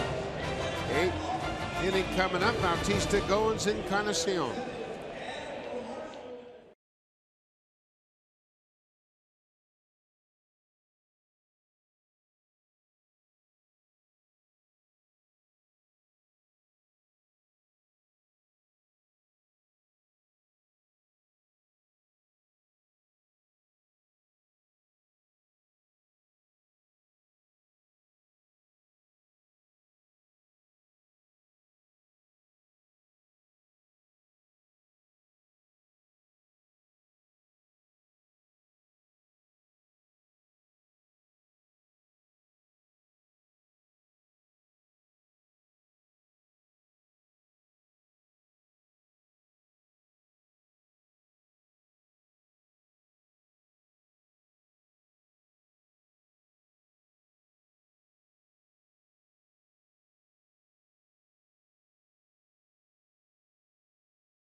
The all-new Honda Civic, the 2016 North American Car of the Year. Jose Bautista came into this game with a career .359 batting average and 12 home runs in this park.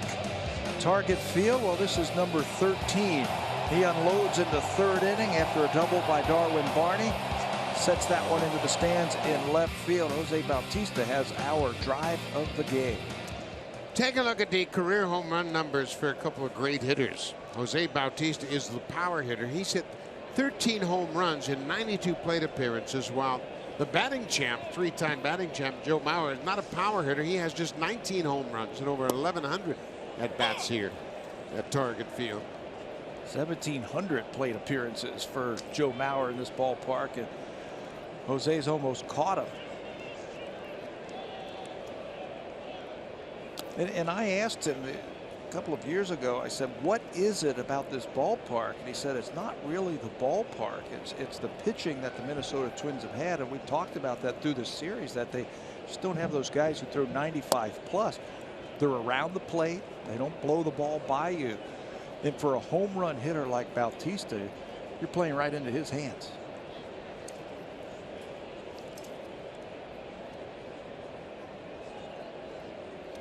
I think this is actually a big ballpark.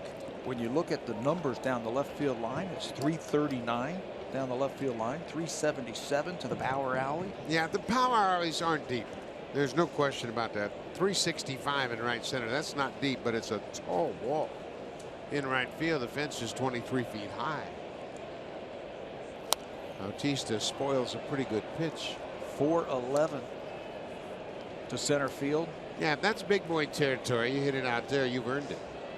But it's a gorgeous ballpark. I think it's a very good hitter's background because everything seems close to you. And it seems like you really got the advantage against the pitcher in this ballpark.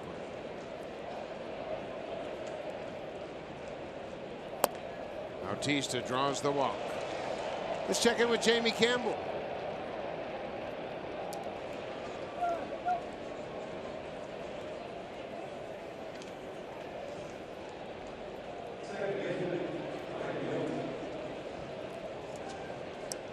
Danny Duffy started for Kansas City. He just went 4 1/3. He didn't allow a run on 4 hits and struck out 3. Now they're into the bullpen.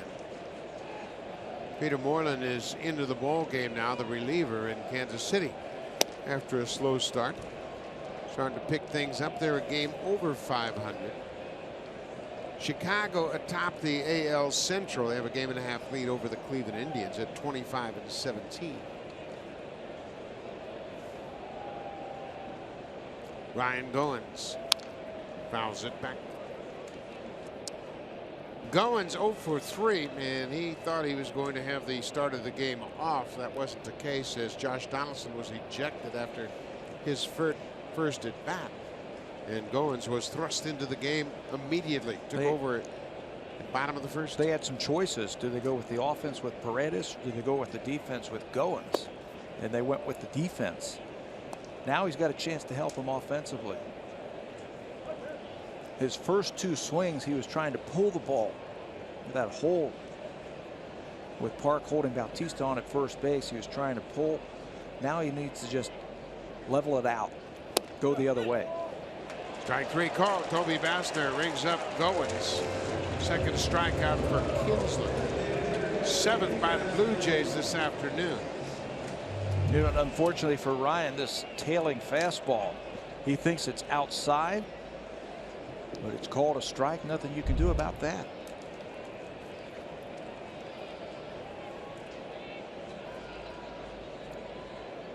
Encarnacion, batting 3rd in the lineup once again, has gone 0 for 2 with a walk. Struck out both times, and they have really pitched him away. Stayed away from him. See if Edwin makes the adjustment and gets on top of that plate. Another pitch away for strike. And that ball looks like it's outside. If you're standing off the plate like Edwin is and you think it's away from you, you can't reach it.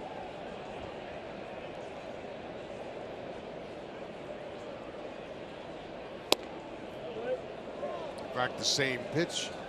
Ball and a strike. You know, if you're as big and powerful as Encarnacion and you get up on top of the plate, pitchers get intimidated because there's no place to pitch. All of a sudden, you don't have that big area away because it becomes the middle of the plate once you creep up on the plate. You can reach that pitch now. You're right.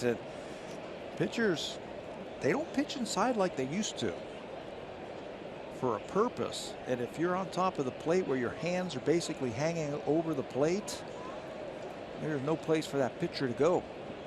2-1. Sharply hit into left field. Got a little bit too much of the plate that time, and Encarnacion Collects just the 5th hit for the Blue Jays this afternoon. They tried to keep going away, but that comeback fastball came back out over the middle of the plate, and that's probably going to knock the right-hander out. There's Encarnacion. He's loading up on that backside, trying to get that ball airborne, but single sharply into left field.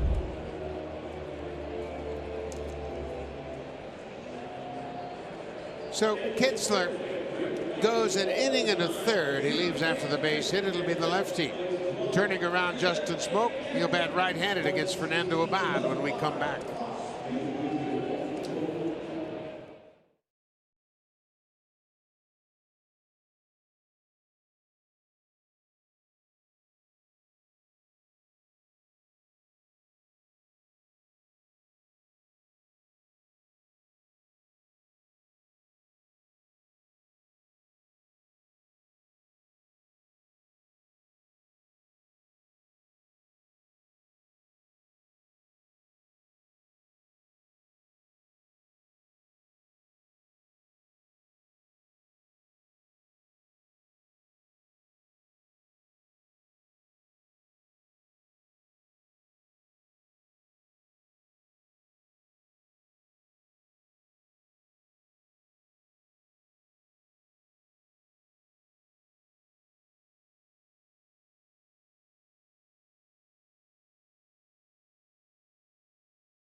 Fernando Abad making his second appearance in this series. He came in to face Justin Smoke on Thursday and gave up a base hit to Smoke.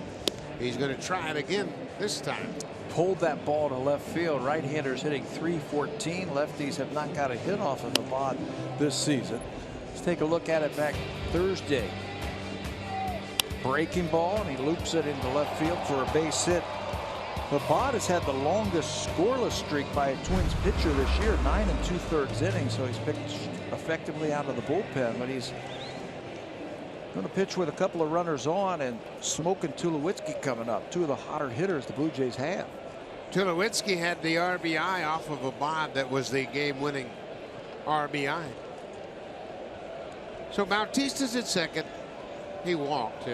Encarnacion's at first. He singled to left field.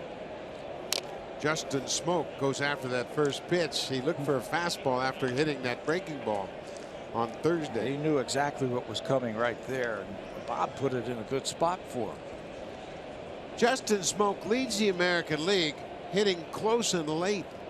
That's in close games, 7th inning or later. He's hitting .619.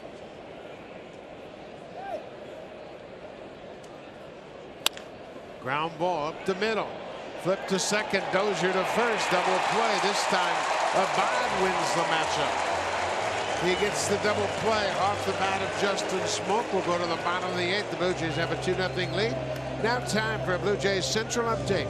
Here's Jamie Campbell and Greg Zahn in the Samsung broadcast studio.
experiences as they happen with friends and fans back home.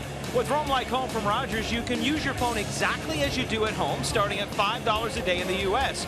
Go to rogers.com/roamlikehome for details. Buck, today sitting right beside me, I have a group of people from Kekabeka Falls, which is near Thunder Bay, Ontario. What a great name for a place. Kekabeka Falls near Thunder Bay, and there are a lot of people from all across Canada. So Barry's making some good friends here today. And the Blue Jay fans have been entertained to a heck of a ball game. Great series so far. We met about 50 of them after the ball game yesterday. They all had cell phones, if you know what I mean. Robbie Grossman. It's hit hard past Tulowitzki. Robbie Grossman with a leadoff single. His first hit of the ball game. Only the second hit Hap has allowed. He retired 11 of the previous 12 batters before that base hit by Grossman. He's been up there swinging since they acquired him. Had a big game yesterday. Was also robbed of a hit yesterday. Robbed of a hit today by Darwin Barney. And this time, Troy Tulowitzki almost robs him on that dive. Darren Mastriani, the right fielder. Shows bunt, pulls it back, takes a ball. Mastriani walked and had a stolen base in the 5th as Gavin Floyd starts to loosen up for the Blue Jays.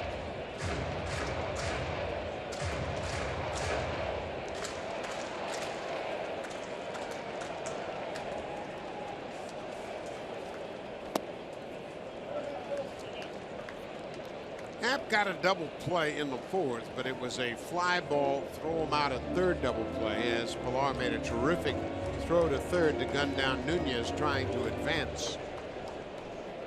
He's not thrown as many ground balls today as we have seen earlier in the season. Just 6 so far today. He could use one right here. He's done a good job of mixing up his pitches. He's had more outs in the air than we normally see, but nothing has really been hit hard outside of the Nunez double in the 4th.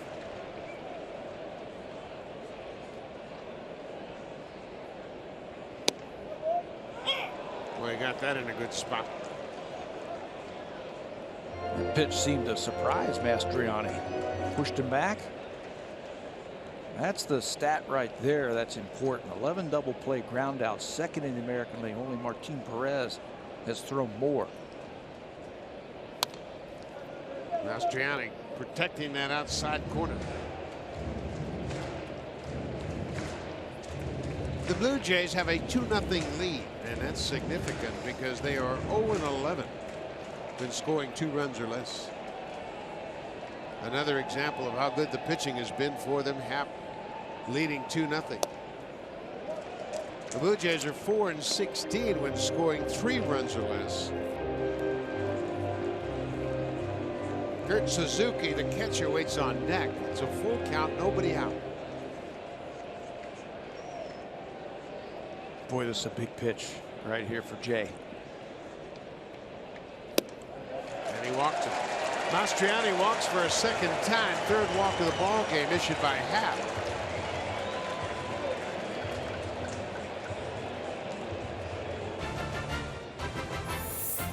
The all-new Honda Civic, now available with Turbo. The 2016 North American Car of the Year.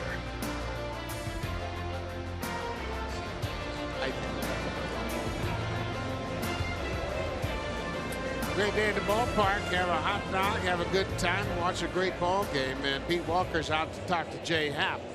This is a twofold discussion right here. This is talk about the possibility of a bunt. The tying runs are on base. It's a 2-0 ball game. Grossman singled to start the inning. Mastriani walked, and now Kurt Suzuki. Blue Jays are expecting a bunt right now. Let's talk about how we're going to pitch to Suzuki. Let's also talk about our bunt defense. It looks like they're going to play it straight up with Suzuki. You can see Darwin Barney, the 3rd baseman. He's tilted towards the infield.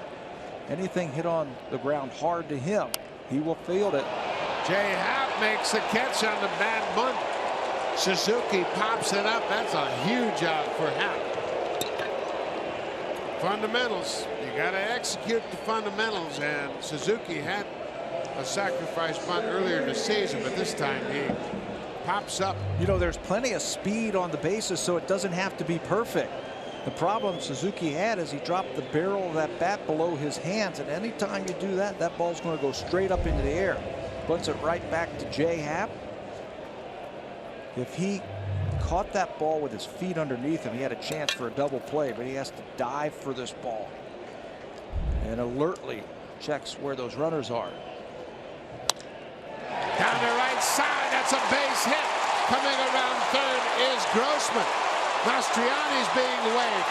Here's the throw from Goins, and not in time.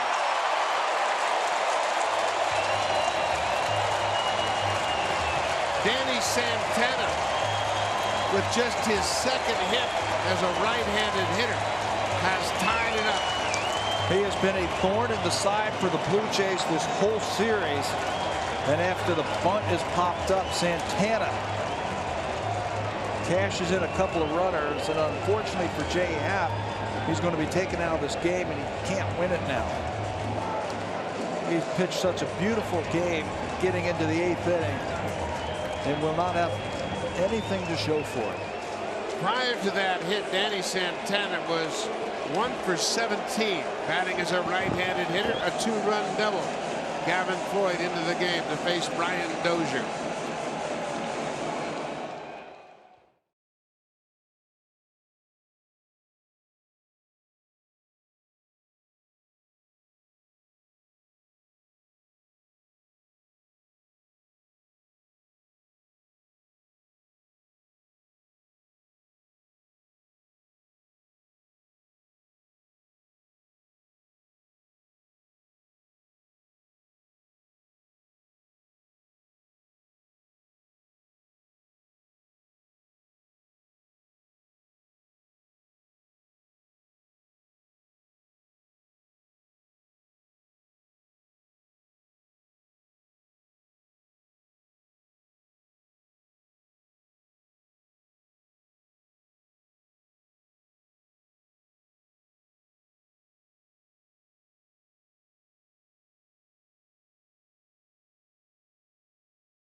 To the right field corner. He used his legs also on the bases. Ryan Goins throws a strike, but there's some speed on the bases. Mastriani can really run. He scores all the way from first base, the tying run, and now Santana, we told you he can run. Gavin Floyd into the ball game, the 8th inning, man, and he needs a big outing. 16 games this year, 1-3 with a 225 earned run average. He's only walked 4 batters. But something to keep in mind, he's got a very high leg kick, and Santana has shown the ability to steal bases. He might try and steal third base, get to third base with less than 2 outs. That is a tie-breaking run out at second base, so you got to keep an eye on him. Santana, his first extra base hit, batting right-handed. Only his second hit of the season. So John Gibbons did the right thing. He left Happ in to keep Santana batting as a right-handed batter, but Santana crossed up the strategy. So Floyd works to Dozier, who's popped up 3 times. Got to keep an eye on Santana at second.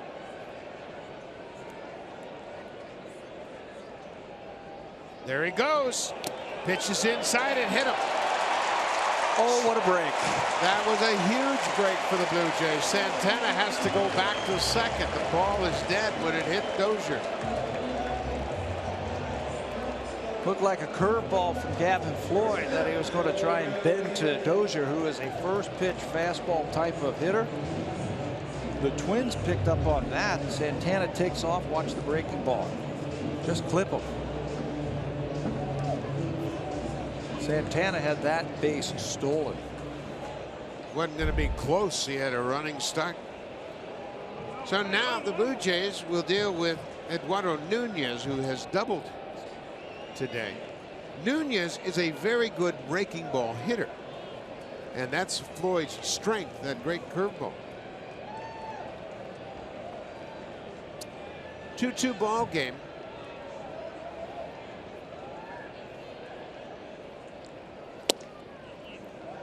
The Blue Jays have neutralized Nunez with the fastball so far in this series. He has just 2 hits and 11 at bats. And one of them was today. It was a pitch that was down. They have kept that fastball up this whole series against Nunez. That's how you neutralize him. He knows he's got to get that bat started on the fastball. They have beaten him with the fastball, and he couldn't check his swing on that pitch inside.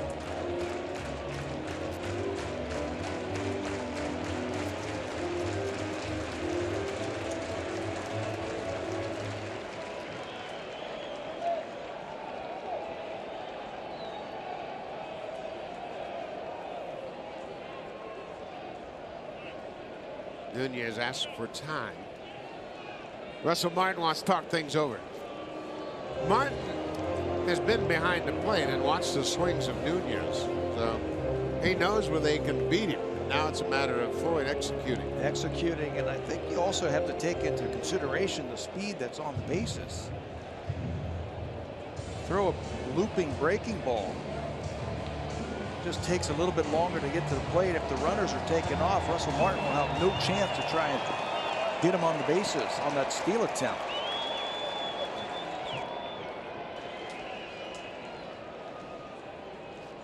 Floyd used that inside move to chase Santana back. The Blue Jays will use the daylight play, meaning the second baseman will slide in behind that runner, and if he shows him his open palm of his hand, that means he wants the ball.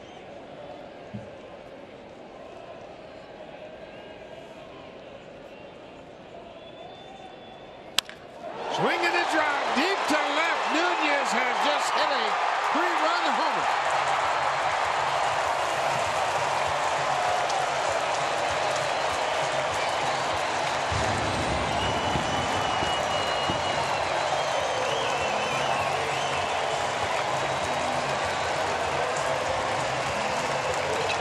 Minnesota Twins have not had a lot to cheer about, especially here at Target Field. But this inning, they've got something to talk about. Nunez, a good low ball hitter. You got to elevate it. They've done it the whole series, and they've kept him at bay. But this time, Gavin Floyd's fastball is in, and it's down and out. His 3rd home run of the season.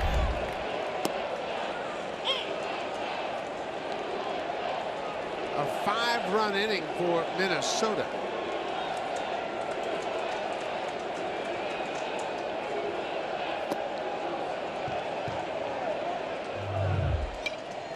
Fastball, and you know, you got the speed on the bases also, so it's not a bad idea to throw the fastball. Just missed his spot right down the middle, and Nunez got some talent. It's the first 5-run inning for the Twins all season long. And it comes in the 8th inning this afternoon. Sano strikes out. 2nd out of the inning.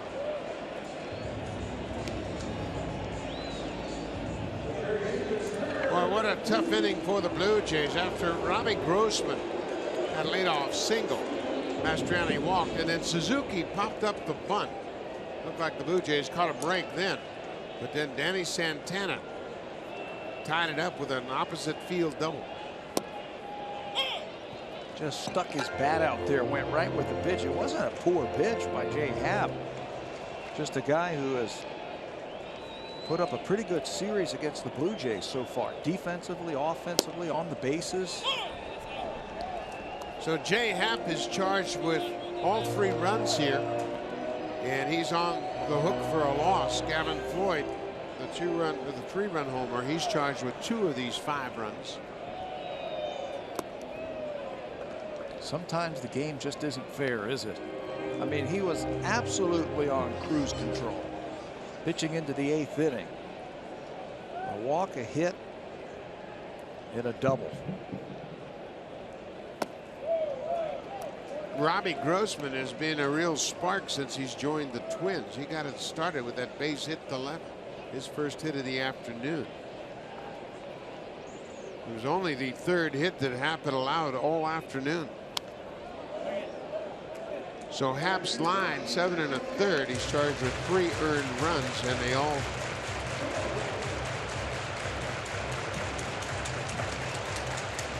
come here in the 8th inning, part of a 5-run inning.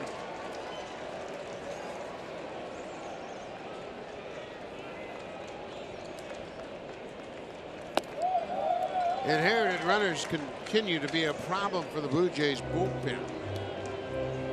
They've given up one more today. Now it's 27 of 62 inherited runners have come in to score. 43.5%. That's the worst percentage in the American League. Popped up behind second. Goins, I'm sorry, calls for it. Goins makes the catch, and that ends the inning. But for the first time this season, Minnesota has scored 5 runs in an inning, and they take a 5-2 lead.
Jay Happ deserved a much better fate here this afternoon. Over 7 1/3. He threw 95 pitches, allowed 3 hits.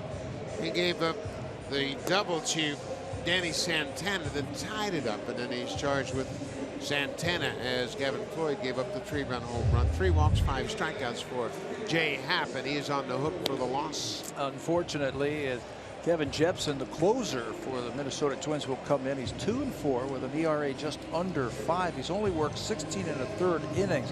And to tell you how tough it has been for the Minnesota Twins this year, this is the first 9th inning save opportunity for a Twins pitcher in the month of May. They just haven't had the opportunities, but with that 3-run home run, they've put them in the lead. And now Kevin Jepsen, the fireballer, will have a shot to close it out. Jepsen pitched the 9th inning of the game on Thursday. Gave up a 2-out double to Michael Saunders, but then Troy Tulowitzki hit one to deep center field that Danny Santana ran down on the warning track. He kept it tied at 2-2. He hits a ball like that today, and it's gone. But right now, the Jays, they just need some base runners.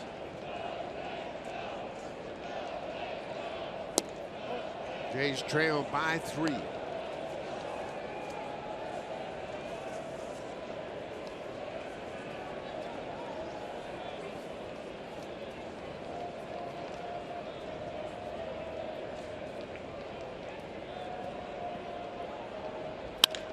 On the ground, big hop for Nunez. One down. How about the confidence Nunez is playing with this series? Nunez is swinging the bat well. Today he has a double and a 3-run home run. Came into this game batting .325, 2 for 4 today. He hasn't even been their everyday shortstop. Their everyday shortstop, Eduardo Escobar, is on the disabled list.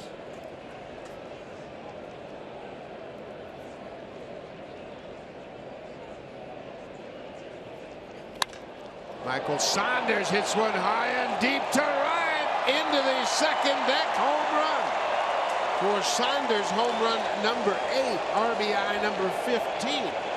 And the Blue Jays have cut into the lead. He is swinging with a lot of confidence right now. Lefties, righties, it doesn't matter for Michael Saunders. What a month of May he is putting together. That's going to be his 4th home run in the month of May.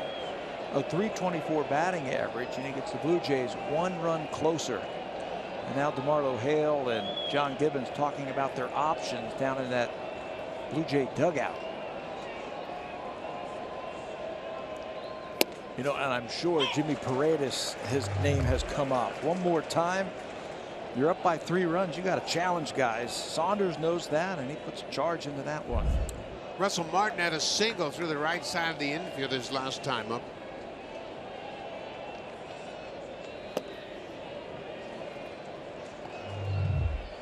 One more time for Saunders. Gets those hands going. And he can break it down early.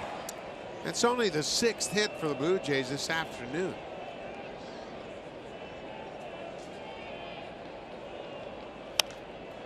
This is popped up behind home. Kurt Suzuki flips the mask off and makes the catch.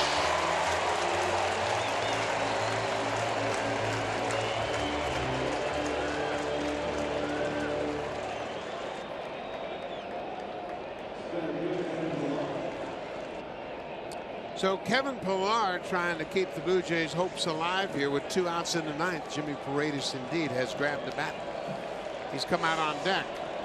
You know, all you're hoping for when you fall behind like this late in the ball game, give me a shot to tie it up. He will represent the tying run if Kevin Pillar can get on base.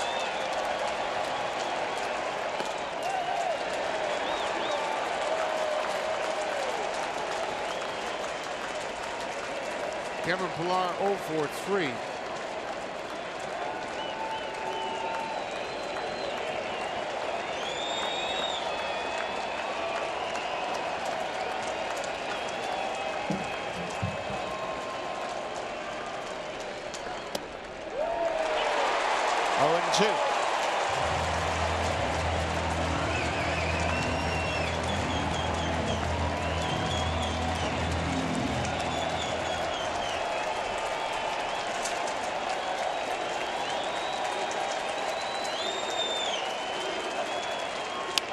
On the ground, Booth has it, takes his time.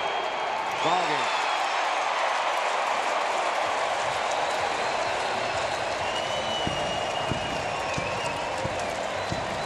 Disappointing loss for the Blue Jays. They went into the bottom of the 8th with a 2-0 lead in Minnesota for the first time all season.